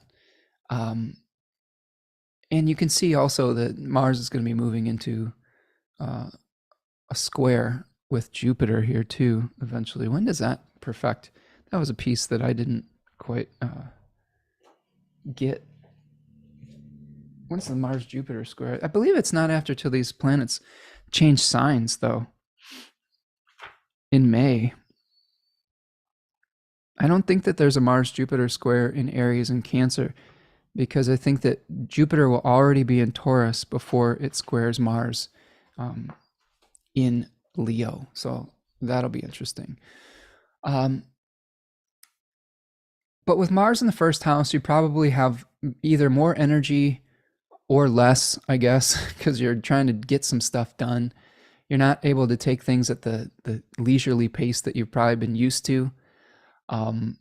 There could be something coming to a head around your pursuit of pleasure with the 5th house activated in this eclipse. I think this is an important time for Cancer risings to get really real with themselves about any habits that they may have or ways of seeking pleasure or entertainment that could be not so good for them or toxic. Oftentimes when we're feeling bad emotionally, like I'm just thinking of like emotional eating or something like that, where we feel bad and we want to do something that makes us feel good. And we can go a little bit overboard with that. I know for me as a Cancer sun, food and Taurus moon for that matter, food is a source of comfort. And I really have to watch myself with food because part of my family is diabetic, and if I overdo it with sugar, I really feel really bad. So I've had to really watch my diet. So watch what you're pursuing in pleasure situations. There could be something coming to a head with your involvement in a group where you're having to, your focus right now is on the shared relationships that you're with, the shared group that you're with, and you may have to reduce some of your own personal agenda around whatever the project is to make it successful. Oftentimes the 5th house is our own personal creative energy, something of that nature. Cancer rising also, 5th house is related to children. So if you have a physical children or even just a project, a child of the mind, so to speak, this may be a time to release some of your attachment to either that physical child or that creative child. You may be just too intermeshed at this point, and it would be beneficial to kind of pull back into yourself on some level. Okay, yeah, LSJ says the Mars-Jupiter-Pluto T-square is in late May. You're absolutely right, LSJ. We're going to have a T-square between Jupiter, Mars, and Pluto in the fixed signs When Jupiter moves into Taurus shortly after this, that's going to happen the 16th of May. And then Jupiter will square Pluto on the 17th. And I think that the Jupiter-Mars square is like the 20th or something like that, where all those energies are going to start butting heads with one another. Okay. The good news, Cancer, Venus is going to move into your first house very shortly after this eclipse, which is really beneficial, harmonizes things. Mars is going to move out of your first. That's great. And then Jupiter is going to move into your 11th house. So some of the things where you've been trying to establish, some kind of new place in society, it's going to start paying dividends at the end of this eclipse, right? So just stick with it, Cancer rising. You'll be able to kind of relax soon enough. Okay, let's go to Leo rising. And I'm going to go back over here and we'll go down to Leo rising. Oh, this is very actually convenient. So Leo rising.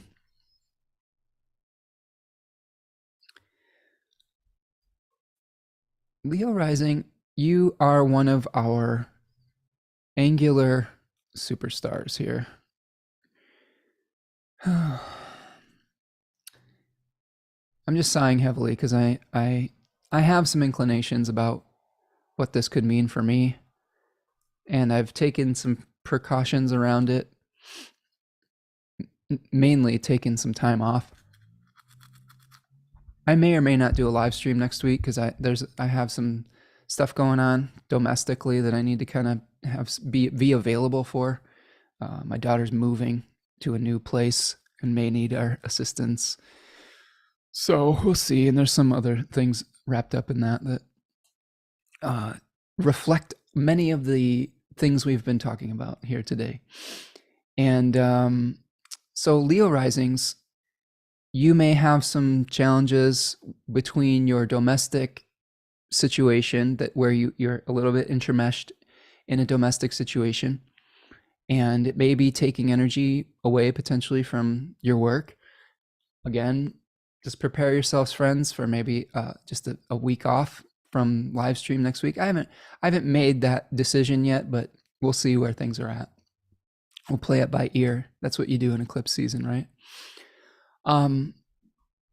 And Mars is moving through your 12th house, Leo rising. And I think that this is just a place where maybe it's hard to get some time alone, or maybe there's some revisiting of like old repressed emotions that may come up or need to be dealt with. Mars is about to move into your first house, giving you some energy eventually here. I think Mars in the 12th, from my own experience as a Leo rising, there's a lot of projects that I want to work on right now, and I want to put a lot of energy into. And what I'm finding is that my body isn't quite responding exactly how I would want it to. I'm specifically referring to like trying to completely transform my yard into a pollinator habitat. And I sort of underestimated the amount of physical work that it would take for my agenda with that. And my body's been in a lot of pain after doing a lot of intense work. And I feel like that's part of the Mars and Cancer. Like sometimes the moon is also related to the body. So we may be having inflammation flare-ups or things like of that nature. For me, I've been having a lot of shoulder pain that's been slowing me down. So Leo risings, you've probably been slowed down by something potentially. But Mars is about to move into your first house. That energy is about to come back with a vengeance, and even maybe too intensely. So you have to be careful of that, especially with the T-square happening with Jupiter and Mars and Pluto. Leo rising, there's also going to be that Sun-Uranus conjunction in your 10th house, some unexpected benefit potentially in your career coming shortly after this. And then Venus is going to move into your 12th, which I think will help you get the rest and the solitude that you need after you've been able to release some of that old trauma. What I find with Leo risings, myself included, is if you have the IC in particular, the lower midheaven in Scorpio, you probably had some crisis situations that you grew up with, and learning how to not have to live in crisis and in relationship to your family relationships is an important lesson for Leo rising. This is another reason why it's so important for Leos and Leo risings to create, I think, to create peace out in their public life. This is why this channel, I refuse to create conflict in this channel. And if anybody comes into this sacred space trying to like come at me with conflict, they immediately are just out, because this is our sacred sanctuary. This is a place where we get to like help each other grow and have peace.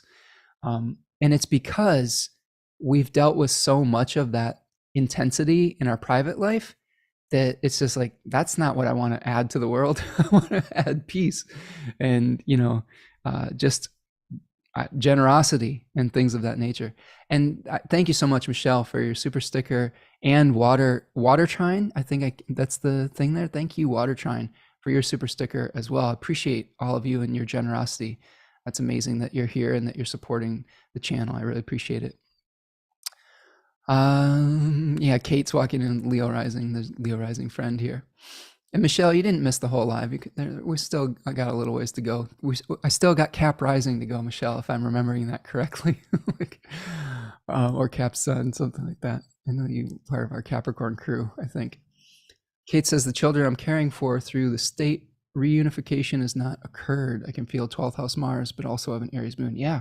So like frustrated energy of moving forward, right, Kate? We have something that we want to do and there's a family issue coming up too. I've been helping my daughter through some of the challenges that she's going through with the other side of her family, and just trying to just be a support system for her doing through some of that. And yeah, Mars can create conflict in the domestic situation and keep us separated from that which would normally bring us a sense or a source of support. So think about that with this Leo rising. Okay. Water Trine Muse. Thank you, Water Trine Muse. Says, love your podcast, Spencer. Well, I'm so happy that you're here, friend. And I appreciate the compliment and the super chat. Thank you for your generosity and sharing your energy today. And I'm glad you're here with us. Yeah, Michelle says Cap rising. See, if you guys show up enough and tell me your stuff, I'll start to remember. I have a decent memory. So, okay, so that's Leo rising. Probably an intense one for you, Leo rising, because it is angular, like a real balance point. Maybe a point of increase in your career is causing you to have to reduce some of your challenges in your home. I think also, what I've noticed as I've gotten older and moved on from some of my own generational trauma is that a lot of my domestic problems, that was actually in the name of a band from Kalamazoo back in the day, Domestic Problems, have taken a lot of energy away from my appearance out in the world and being able to do more things publicly. And I had to just kind of come to terms with that on some level. And as my daughter gets older and as she becomes more independent, I have more time and energy to do more career-orientated things, more public things. So think about that too, Leo, is that the more that you resolve some of your old trauma and challenges, the easier it is to create growth out in public and in the way you show up for the world rather than just for your family. Okay, so let's move on. So this is Virgo rising. So for Virgo rising, you are going to have the eclipse over the 3rd and 9th house axis. Okay. And these two houses were called the God and Goddess, respectively. 9th house being the house of God, and the 3rd house, the house of the Goddess. The joy of the sun and the joy of the moon. Where we see the sun and the moon in their joys, respectively, which is interesting. We are also seeing for Virgo rising Mars in the 9th house. Let's see if I can get rid of that. And Mars in the 11th house. Pardon me for misspeaking. Okay, so an eclipse over the 3rd and 9th house axis. This 3rd and 9th house opposition can be something where you're potentially dealing with the belief systems that were handed to you from an orthodox system, the ninth house, and the way that you ritualize those beliefs and your personal life.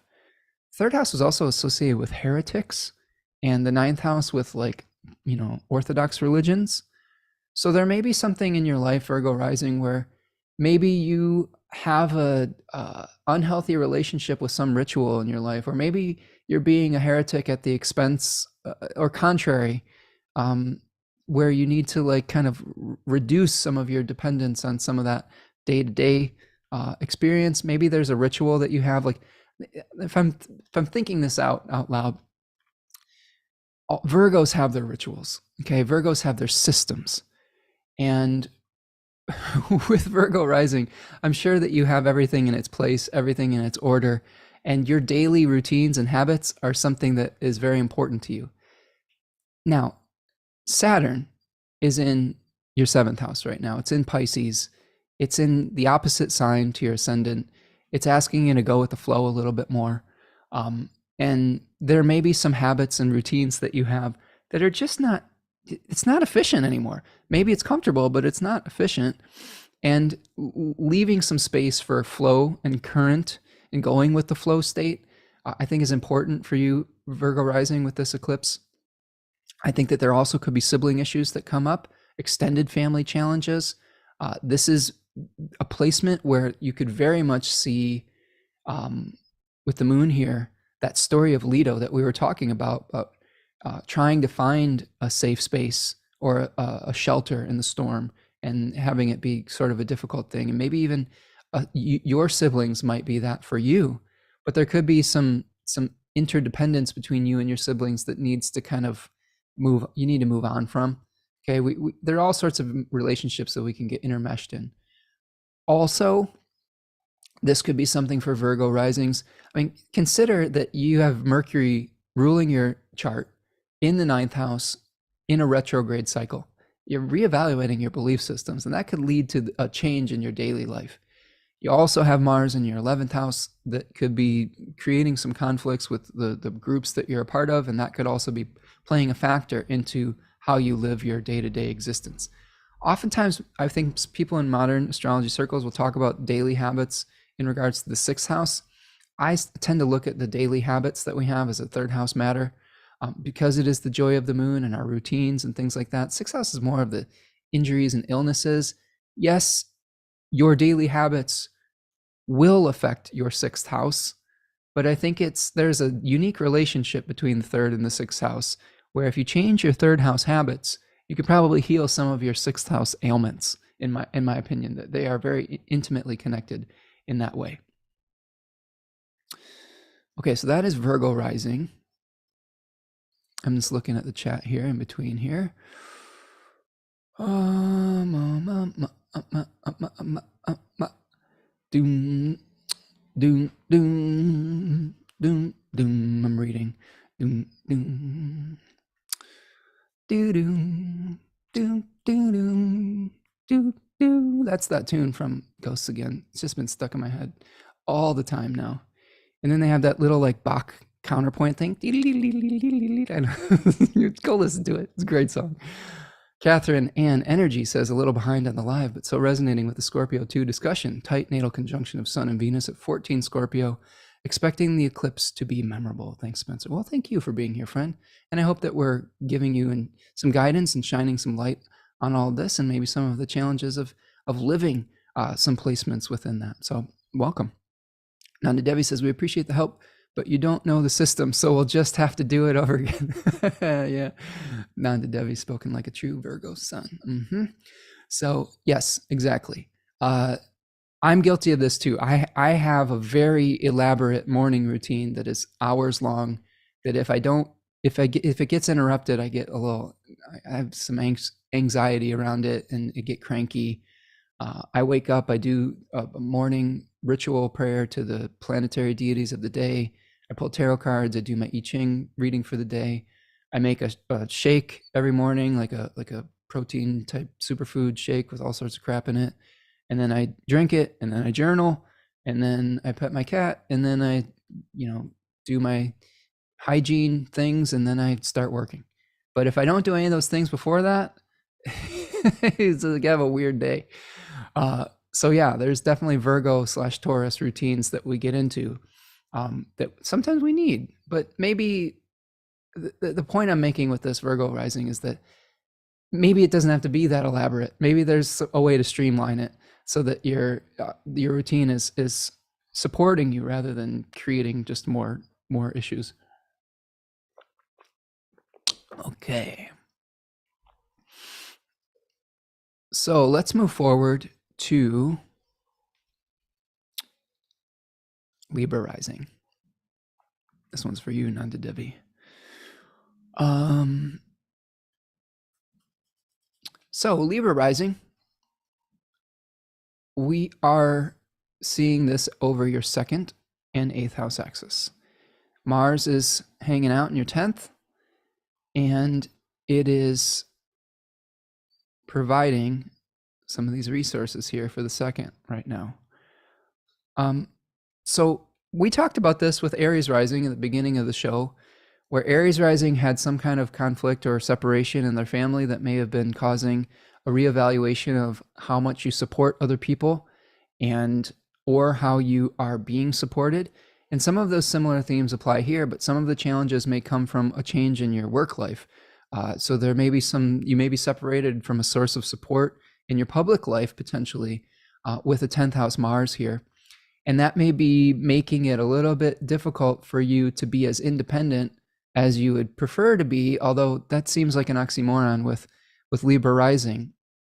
But that sometimes it's true. I think that each one of us has a desire to be either partnered or independent.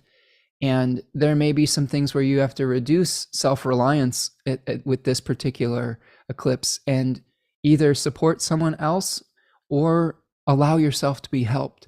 Oftentimes, Libra risings have lives that require adjustments to others. And this may be a case where you don't necessarily have to prove to everyone how tough and independent you are, and allow yourself to be assisted a little bit. There could also be people in your life that you are supporting, and you're reevaluating that with Mercury retrograde right now too. Like the resources that you share with others, like a partner, a business partner, it could be all of those things. Those are up for reevaluation at this point also. Again, 2nd house can also be related to what we take in to our bodies.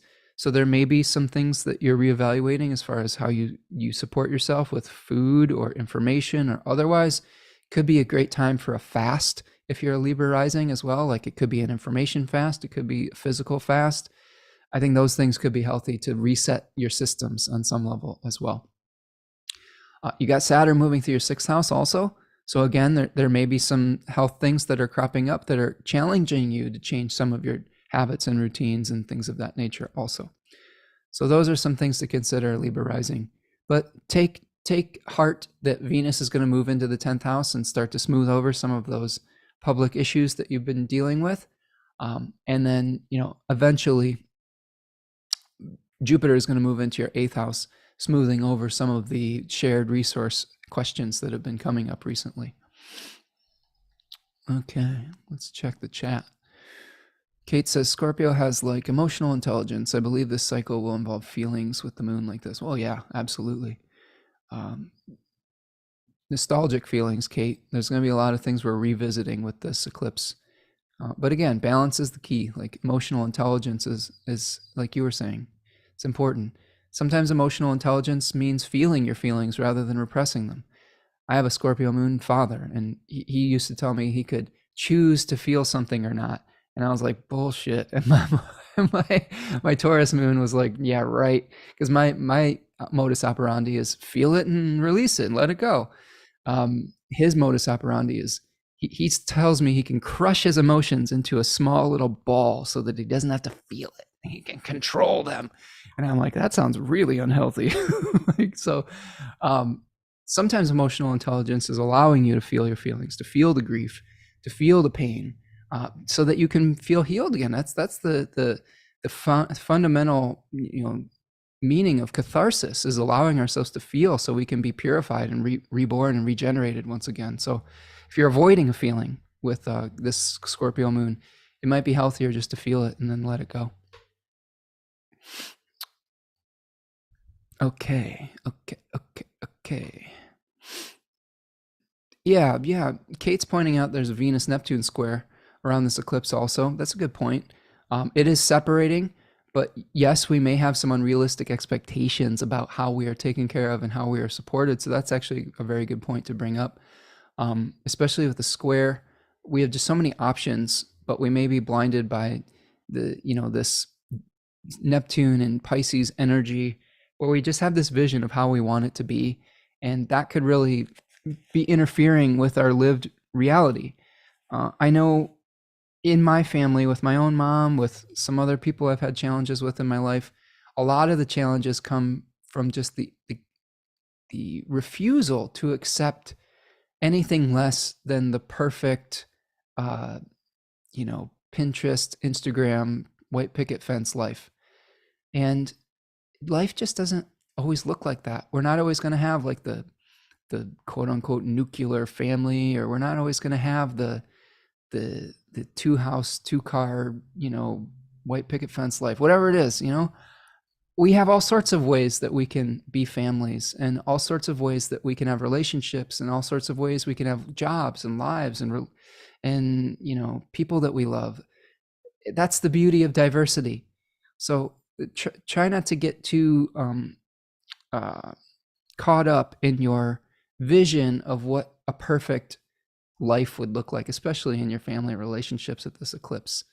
And this is some advice I've been giving to some important people in my life, is that, if you're going to engage in a relationship that has had challenges in the past, one of the things that you might have to do is reduce your expectations on that person, on that relationship, especially if there's been toxicity between the two of you in the past. Sometimes it's important to just relate to them with more boundaries, healthier boundaries, and maybe just more intermittently, not necessarily having to put so much pressure on it to be this perfect thing, and pulling that energy back into the self. That's where we get the centeredness of Taurus in this eclipse. Is Taurus says, I have everything I need inside of me and in nature. Whereas Scorpio is like, I hunger for something outside of me. I hunger for this other thing to complete me, or I hunger for this deeply enmeshed relationship, right? So how do we pull ourselves back into this Taurus abundance rather than this crisis and scarcity and fear energy? Okay, let's move on.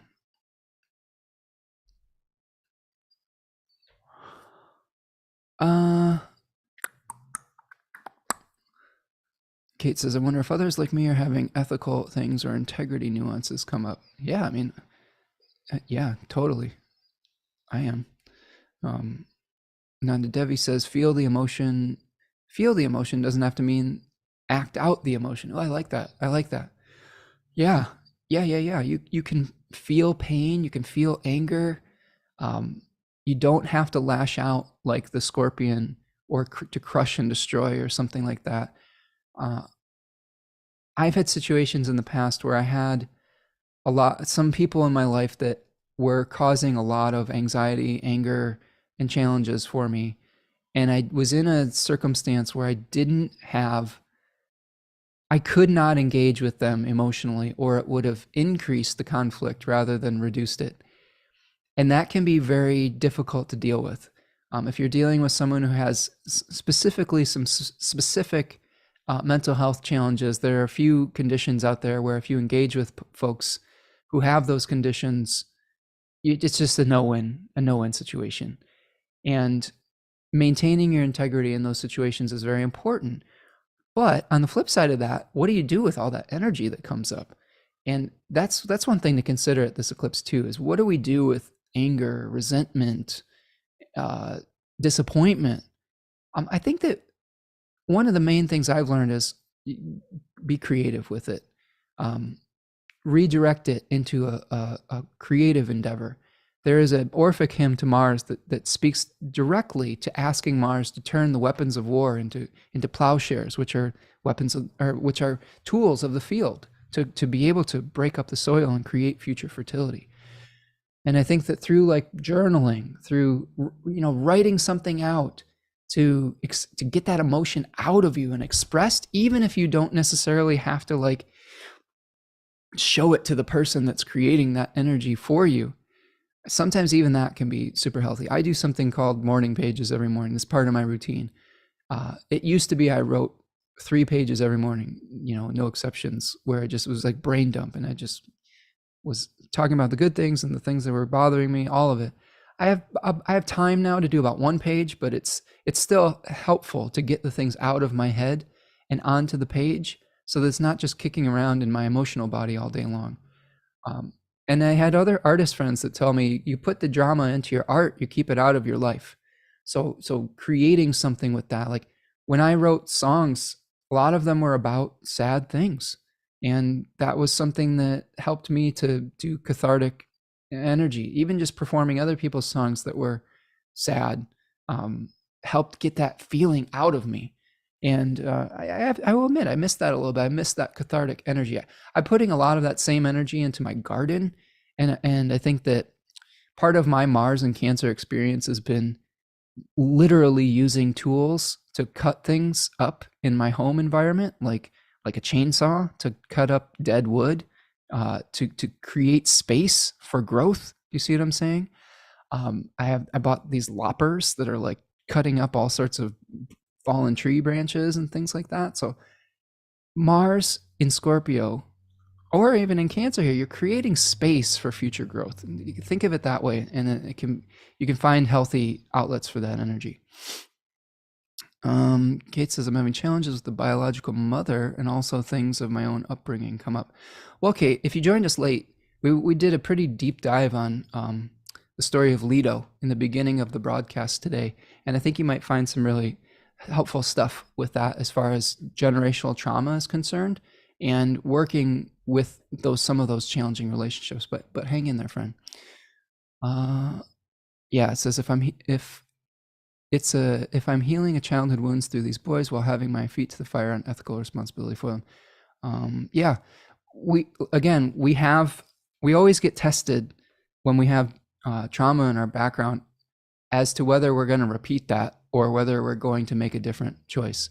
And we don't always make the right choice, and we have to learn from that as well. But there are always opportunities for learning and for making a different choice than our parents did, or anybody in our life that caused us grief.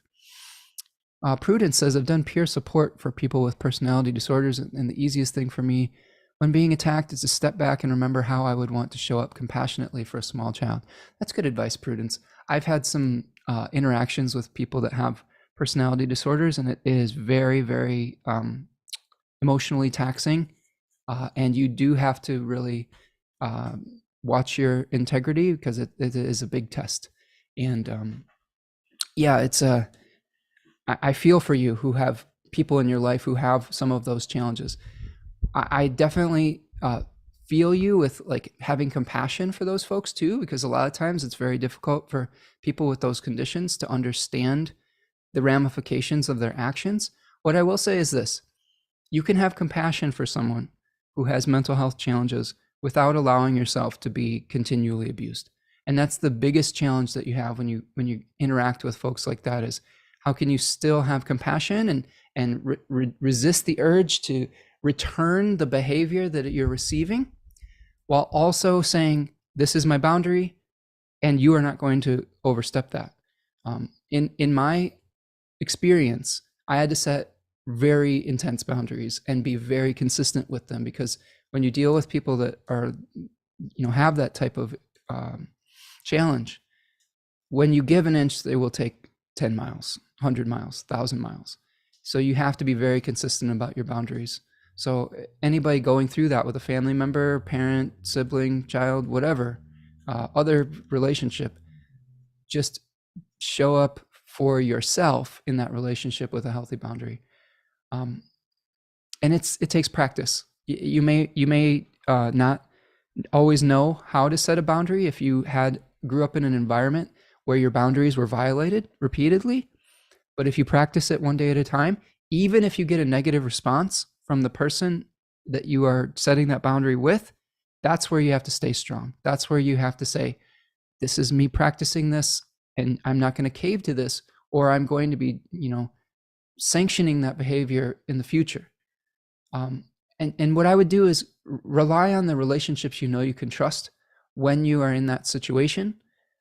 If you know that you've had to set a boundary with someone who constantly violates them, get the reality check with the other people in your life that you trust.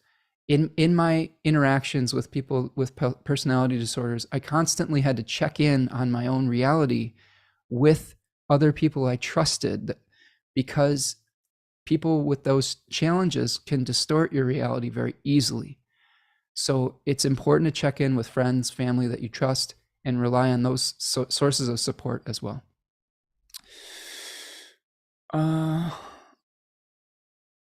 Yes.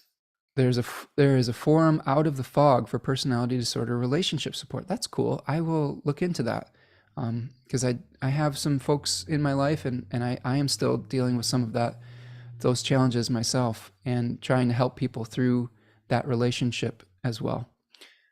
Super important to have super personal, strong boundaries. Yes. Okay, this is all really good advice, Prudence. So Prudence has got some resources for people. DBT, interpersonal effectiveness. Yes. Thank you, Prudence, for sharing those resources.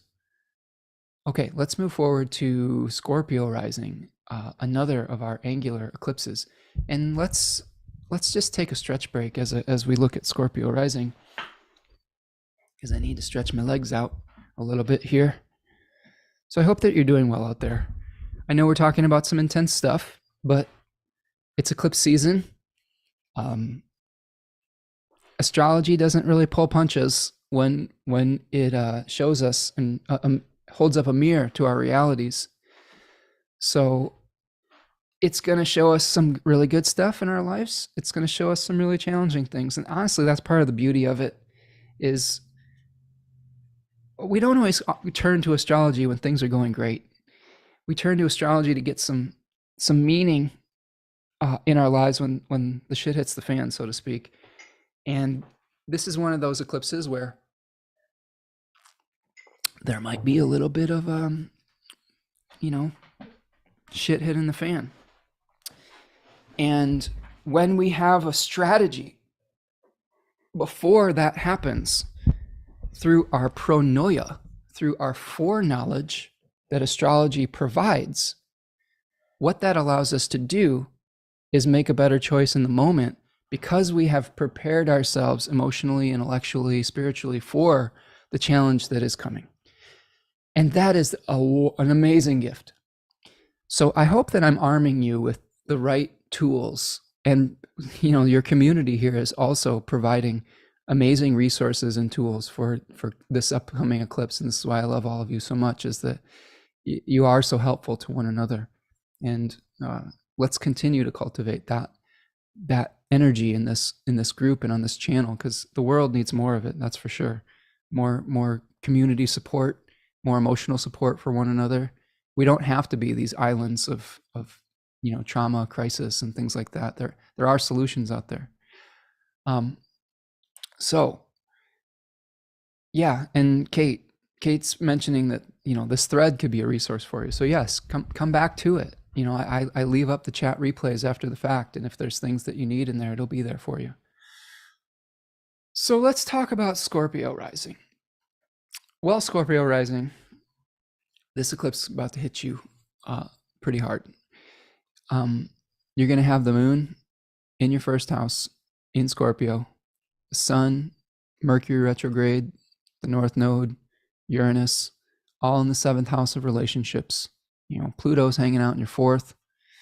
You got 5th house Saturn asking you to create some boundaries and maybe some endings when it comes to like children, bad habits, things of that nature. Mars, your chart ruler, is in the 9th house, shaking up your belief system. maybe even shaking up your relationship to your spirituality, any maybe spiritual group that you're a part of, something like that. There's conflict over spirituality. I'm just laughing because I have a situation in my life where this chart really reflects this. I have some Scorpio risings in my life where this is very ironic. There's a conflict over a spiritual event that is arising. So for Scorpio rising, you may have to reduce your personal involvement with something. Scorpio's risings tend to want to deeply emerge or interweave their emotional lives with others, depending on other factors in your chart, of course. Okay. So there may be a situation where you might have to reduce the amount of interdependent relationships so that maybe someone else in your life can have some independence. With the sun in the 7th house, you're going to attract people in your life who really are trying to, you may seek peace through another.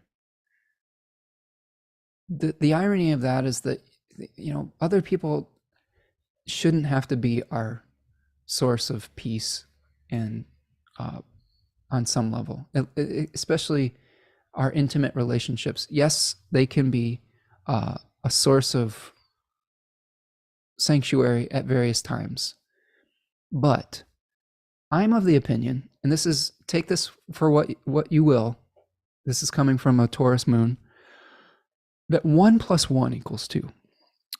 Half plus half does not necessarily equal a healthy one in this case. So I think for Scorpio rising, working on your own ability to be peaceful, to reduce the crisis consciousness, can lead to much more peaceful relationships. Every single situation does not have to be a crisis. And this is hard because when we have Scorpio on any of our angles, crisis is a prominent part of our lives, whether it's through the family, whether it's through our own ability to either be a good crisis responder, or if we're stirring up drama, right? And I think that you may be reevaluating your relationships on some level and how intermeshed that they are. And again, there may be some boundaries that have to happen between either you and your children, you and your creative partners, how you seek pleasure in life may be coming up for reevaluation. Scorpio risings, a lot of Scorpio risings have struggled with addiction in their life. And this may be another time period where you're having to kind of say, is this relationship, habit, substance, is this really healthy for me? And how do I, mature in my relationship to this person, this thing, this relationship, and let go of the need to either control or manipulate that situation, which is the negative parts of Scorpio. Now, on the flip side, Scorpio risings are really good at rebirthing themselves. Okay, so if you are feeling like you are fighting to protect something that is dying with every inch of your being, which is a Scorpio tendency, try to get in touch with your real faith, with your ability to see that when you release yourself from form, you are liberated to transform and to alchemize your energy into a new form. Scorpio risings always have to go through multiple generations in their life, multiple metamorphoses. And once they accept that rather than fight it, their lives start to really open up and blossom. And I think that that's something that is really important, is to open up to the transformative process, allow yourself to be the caterpillar that's melting into the cocoon so that you can reorganize your cells to become a beautiful butterfly and to take flight once again. because when you stay stuck in the old form, that's when all sorts of the challenges come. That's when the third card in Scorpio is called debauchery. And it's because of the hanging on and the unwillingness to face the fact that whatever form is coming to you is not providing you with life-giving vitality. In fact, it might be taking it away. So there might be a really nostalgic feeling for Scorpio risings as well.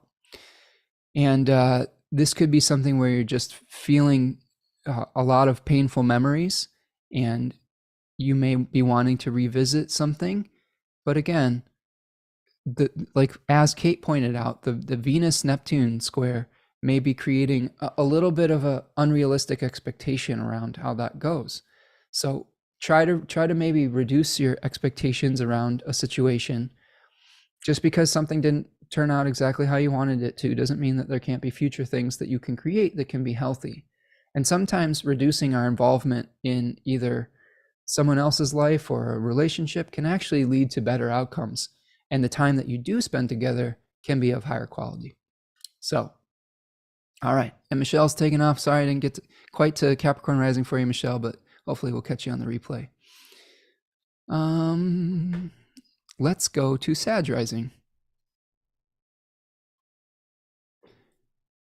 Go to the Sag rising chart. Sagittarius rising.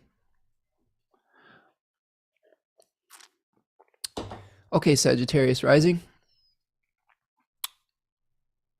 12th house moon, 6th house sun. So we are also seeing Mars in the 8th. And Saturn is hanging out in your 4th house. Okay. Okay. Oh, thank you, Nancy, for the super sticker. I appreciate you. So, Sagittarius rising.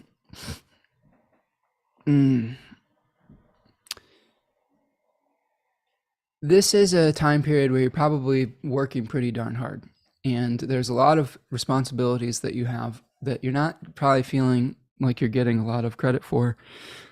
You may also be aware of some health challenges or some misfortunes that you're experiencing that are related to the body. Maybe an injury, maybe an illness. Maybe you want to go explore, but you're feeling tied to the responsibilities, particularly in your family with Saturn in the 4th house. And the moon is asking you to reduce the maybe the tendency to want to run away. I think that in this particular case, you may be desiring some solitude pretty intensely. You may be feeling like, oh God, I've got all this weight on my shoulders. And that is the secret signification of Sagittarius that we don't talk about a lot. If you aren't familiar with the Deccans, is that Sagittarius carries burdens. I feel sometimes they want to escape those burdens, but many of you Sagittarian friends are carrying the weight of the world trying to get to the finish line, and that's a lot of pressure and a lot of responsibility. And there's also a desire to want to go exploring and saying, okay, I'm getting restless. There's a restlessness to this sign, but it's a restlessness to get somewhere, to get to the ending. And in this case, this is saying, okay, maybe reducing your dependence on wanting to escape. Maybe there is hard work that you need to do right now, and you need to just lean into that, okay? You need to lean into the hard work. There could be some conflict over shared resources with Mars in the 8th house. It could be through inheritances. It could be through, if I'm just looking at this chart, one possible outcome is that since Saturn's in the 4th house, a death in the family could be leading to a conflict over an inheritance. That could be a Sagittarius manifestation for Sag rising. But I think it is important to balance your grinded out energy with your desire for rest and escaping, okay? Because 12th house pulls us away from our personal empowerment. And there may be some habits that you have about wanting to escape that need to be reduced in this particular eclipse. I guess what I'm asking you, Sag rising, is to be more present for the responsibilities that you have in your life, and recognize that this is not a permanent situation necessarily. Like if you have momentary responsibilities, you can work on the goal that's most important to you and then move forward, when the time is right to move on to another goal. But if you constantly trying to be in motion all the time, you aren't going to be able to be present for the gifts that you can find from learning how to be a little bit more rooted. Okay. That's really part of this, is how can you put some roots down and have some foundations with Saturn moving through the fourth house. There's, again, one of the things I've learned as someone who was pretty restless as a young person is that freedom is not leaving a situation. Freedom is a mental construct, and sometimes the boundaries and limitations in our life actually can create more freedom in our lives. Okay, so committing to the responsibilities that we have actually can liberate us. So that's something to consider. Sagittarius rising. Mud Lady Pottery is here. Hello, friend. Maggie. Oh, hey, Maggie. How you doing? I'm glad to be able to make it, even if I'm super late. Yeah, nice to see you, Maggie. Thanks for joining us here today. You'll have to go back to the replay, get that Leo rising. Okay. Okay. Yeah, Dawn says all of the above. I feel like it's time to release the family karma. Yes, absolutely. That's really what I think this eclipse is about, is just releasing old family traumas, learning that we don't have to perpetuate it and we don't have to continue on with the old toxic cycles. And we're all playing different roles in those stories. Okay, Capricorn rising. So Capricorn rising, we've got a 5th house, 11th house eclipse. We have Mars in the 7th and Saturn in the 3rd. So there might be a relationship conflict happening for you Cap risings, or your partner may be really intensely trying to put in a new pollinator habitat and injuring themselves. I'm just laughing because my partner is Cap rising. So there could be a domestic situation that that comes through you through partnership, or through a relationship with the public. That's another 7th house signification. There could be some challenges finding completion on something. And thank you so much, Dawn, for your super sticker today. I appreciate your generosity. And there may be a culmination with a group that you're a part of, where you may have to reduce your involvement in a group that you have a shared belief system with. You may have to reduce the way that you either are intermeshed with the people in public, or people that you are either studying with or something of that nature. And that will help lead to more personal creativity. That could help lead you to feeling more empowered to create in a situation where you have more agency or say over what is happening moving forward creatively, potentially. There is some reevaluation about maybe your seeking of pleasure with the 5th house retrograde of Mercury, and how you utilize your resources and what really does bring you joy. How do you spend your money? Like where do your resources need to be distributed, and how do you balance out your responsibilities for the things that you don't necessarily want to do but have to do, and the things that you would like to do just for your own sake. Now, Mars is angular in this chart, so that there's a feeling that could come up that's intense with martial energy. There's a conflict that comes up around this eclipse, where you are going to have to figure out what is in the best interest of the collective and what is in your own best interest. And with Saturn moving through your 3rd house, there is a reevaluation of your communication style, but also your daily habits and routines as well. How do you find meaning within those daily habits and routines? But Venus is about to move into your 7th house, so that's part of the good news there also. And just going back in time, I didn't really tell you some of the good news for the Venus moving into the 8th house for Sagittarius. Maybe there is something good coming through a partner on some level. And then, I don't know if I did this for the other one either, but Oh well. Like, just recognize if I didn't say something about Venus moving into Cancer, just check out the Cancer house where you've been having a conflict, and Venus is going to be trying to help smooth things over in that house for you very shortly after this eclipse. Okay. Whoops. Oh no, I lost it. Let's go back. There we go. Let's go to Aquarius. Aquarius. Where is Aquarius? Where did you go, Aquarii? Let's see. There is Aquarius.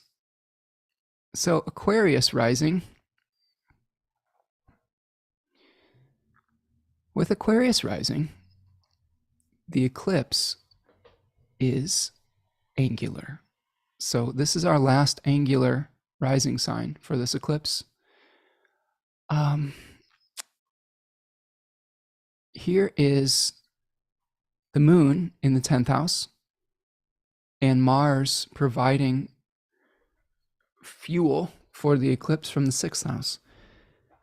Now Mars is in its joy in the 6th house, which that sounds like Mars would be like super happy there. And I guess on some level, Mars is happy, but it doesn't always mean that it's good fortune.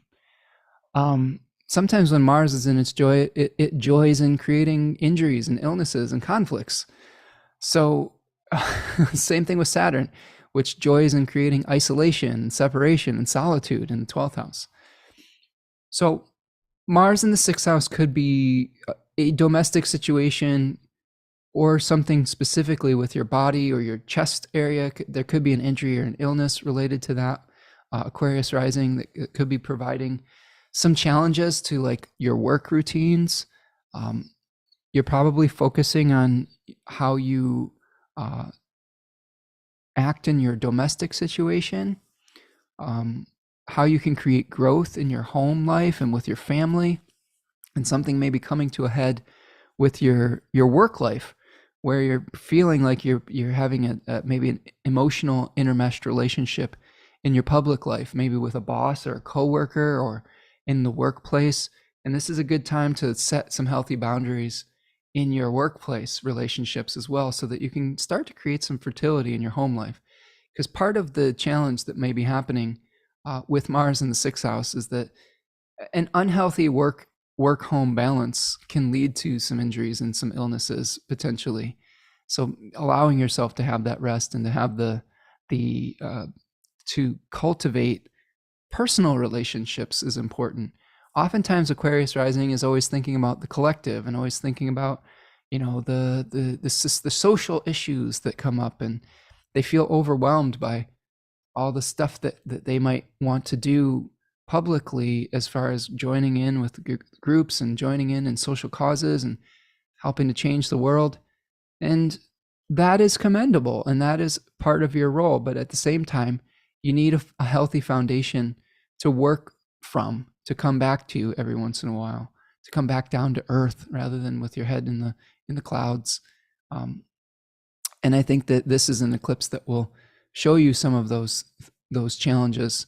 And hopefully, shortly after this, Venus moves into your 6th. So if you do have a health challenge right now, Aquarius rising, Venus is coming to start to help out a little bit. And we will, for those of you who are wondering, we will talk about the T-square between Jupiter, Mars, and Pluto as we move forward. You can see more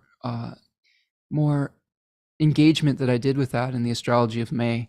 And maybe I'll do a live stream specifically for that T-square in the future. But I'll unpack it. Okay, let's go and finish this off with Pisces rising. All right, Pisces rising. You always get kind of short on the stick. Maybe one day I'll start with you, and you can get all the full force of my energy instead of the end of it. But you're probably used to this by now, I'm sure. So Pisces rising, you have the eclipse happening over your 3rd and 9th house axis. Mars is in the 5th house, and Saturn is in your 1st. So this is something where you're focusing on your daily habits, your daily routines. There could be something coming to light or being reviewed with your extended family, siblings, uncles, otherwise. Um, and there could be something coming to light about your daily habits and routines that cause you to release some old belief systems. Okay, maybe there's an issue with a sibling or something that causes you to completely change the way that you're interacting in an orthodox belief system. There could also be some separations from a child or something of that nature, or maybe some estrangement with that could be painful, that could lead you to reevaluating how intermeshed you are and what that means to you. Saturn in your first house is saying, you know what, this is a time for me to mature. This is a time where I might feel a little bit more limited, where I can't just go off into my imagination because there's consequences to that. Saturn equals consequences. Some of your dreams are probably being shown that they're unrealistic, whereas other ones are concretizing into reality. So this is a great time to evaluate how you communicate with others with Mercury retrograding in your third house, and maybe just releasing the need also to escape. I think that Pisces and Sag risings share this in common. I think both of them like to travel, whether it is in their mind or whether it is physically. And sometimes I think both of you Jupiter-ruled signs right now are being asked to maybe not leave situations that are requiring you to be responsible. All mutable signs sometimes have challenges with this, wanting to just leave something. It's like, oh, I don't even want to deal with it, right? And not just the mutable signs. There are other signs that do this, but mutable signs in particular. And sometimes there is less opportunity to do that. And this is probably one of those times for Pisces rising, which is okay. Again, the plus sides of Saturn is if you stick with something and you show up each day, some of the most beautiful dreams that you have in your imagination can be brought into the real world, can be concretized into reality. Imagine Saturn or Kronos with a scythe, and he's cutting away the old dreams that don't serve you anymore. But he is also an agricultural god that is sowing and planting and bringing things real. He's eliminating the other things that are unrealistic to make something real that is important to you, that is really a reflection of your deepest desires. So that is what I have for the eclipse through the signs, or through the rising signs, so to speak. Robert is here. Hello, Robert. Nice to see you. Okay. I'm going to finish our experience today under 3 hours. Interesting, huh? I got football to obsess over. Just kidding. Not really. But, hopefully, we've unpacked some important themes for you. As far as I think the main takeaways are intermeshed relationships, releasing old family traumas, releasing our attachments to be able to find new sources of independence, and to balance out our crisis responses with finding inner peace, and maybe releasing the need to create crisis around us or get involved in crises.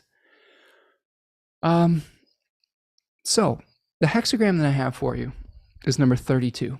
And thank you, Kate, for your compliment. 32 says enduring, constancy, long-lasting, perseverance.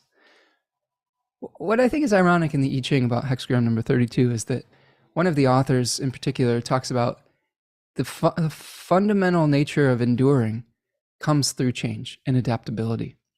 So they talk about that things that truly endure are changeable. I'm thinking of an artist, a timeless artist like David Bowie or something like that, who change with the times. And there was a new version of themselves that kept them relevant rather than a dinosaur act, right? So how do we stay relevant through change? Scorpio is a chemical change sign.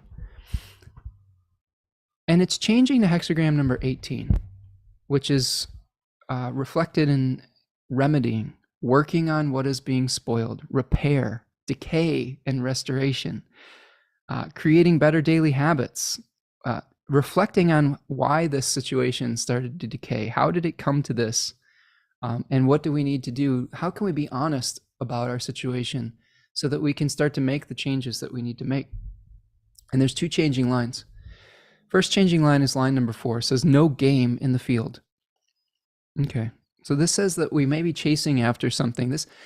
I'm glad you came in the middle of this, Kate, because I didn't focus as much on the Venus aspect of this with the square to Neptune. But this is why we do this as a community, right? I try to be as detailed as I can, but I'll even miss a few things every once in a while. I think this is the Venus-Neptune part of it. Chasing after something that's either unhealthy or unrealistic. And it doesn't matter how hard you work sometimes. There are things in life where if you try to pursue it, it just isn't going to work.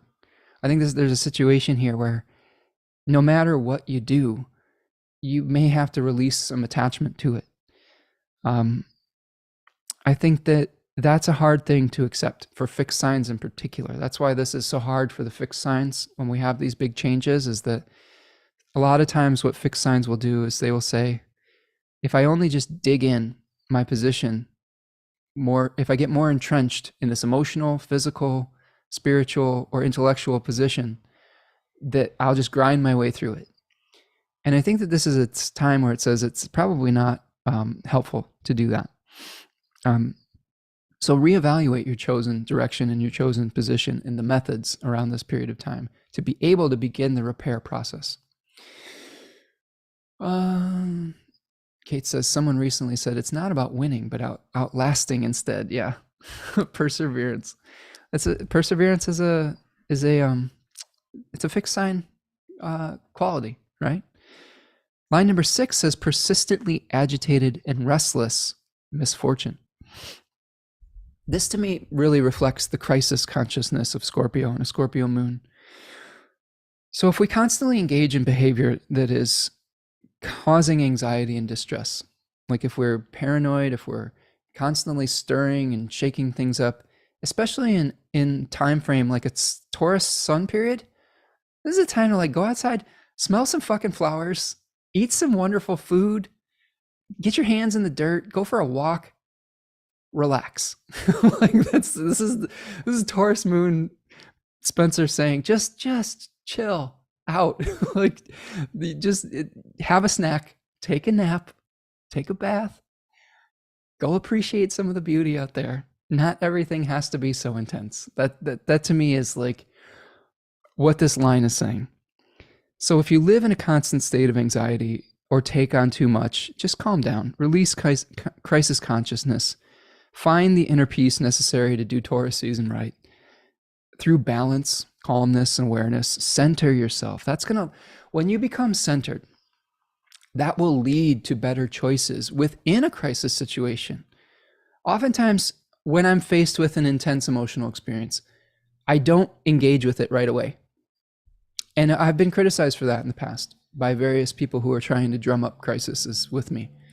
I have to take a time out. I have to feel my feelings about it. I have to think about it.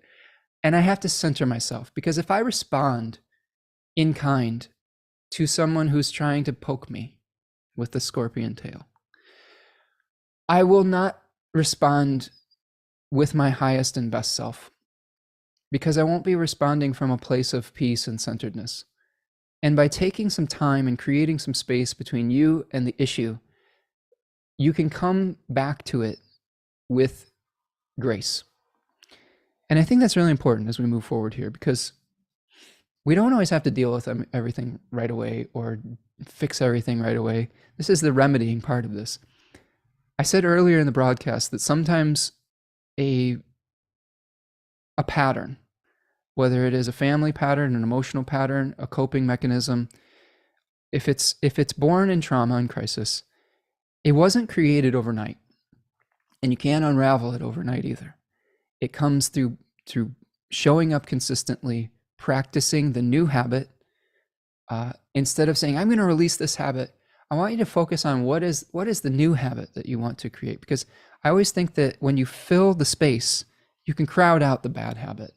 Instead of feeling like you're losing something that's important to you, like add something in that is healthy.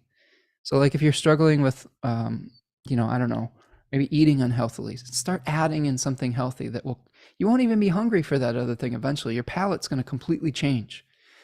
You know, if you're addicted to creating drama in your relationships, add in a relationship that is peaceful, where you could say, oh, this friend makes me feel really centered and good. There's so many less expectations. Start spending time with them.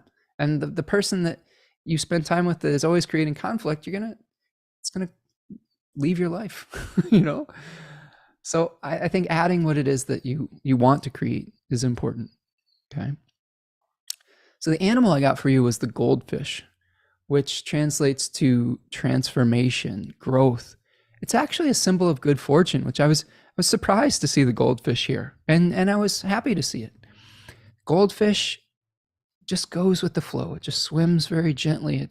It's about the power of silence. It's about adapting to the currents of your life, being like water, feeling your feelings without having your feelings overwhelm you. A fish is not overwhelmed in water.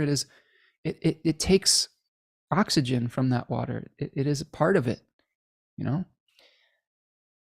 A goldfish also doesn't have a stomach, which I found interesting in my research. So watch your diet. Eat things that are easily digestible, metaphorically and physically. Find your calmness and your serenity. Lighten up. Release that fight or flight experience. Like when you see a goldfish swimming around in a pond, that's really zen, right? It's really peaceful. They're not just like always in fight or flight mode. I mean, yes, if there's a predator, but it's not often, right? So watch what you take in emotionally, physically, and feed yourself the right things in this eclipse. And I think you'll have a good experience. Okay, friends, that's what I've got for today. This has been such an amazing interaction with all of you. A fairly efficient podcast today, coming in around the 2 hour, slightly under 3 hours. But for me, it's pretty efficient, I guess. Yeah, Dimphy is talking about the difference between reacting and responding. Yes, exactly. And thank you, A, for your nice comments here. And thank you all of you for the super chats, the super sticker. Before we go today, do me a huge favor. Please like the button. Please hit the like button. Subscribe to the channel. Turn on the notification bell to know when we're going live again. Subscribe to the newsletter so that you know when we're doing classes, when we're doing sales, when we're doing the live streams, and potentially the song of the week. I think I'm going to start putting some music stuff in there. People have been digging some of my musical selections on Instagram, so I think I'll make it a little bit more visible. And just be gentle with yourself over this time. Things are in flux. Try not to get too attached to any one particular outcome. Go with the flow and be gentle with yourself and particularly with others. If you feeling your emotions your ire getting up, just take a time out and retreat into nature. Get into that garden, go for a walk, play with your dog or your cat or your pets or, anything like that. And it'll work out. This too shall pass.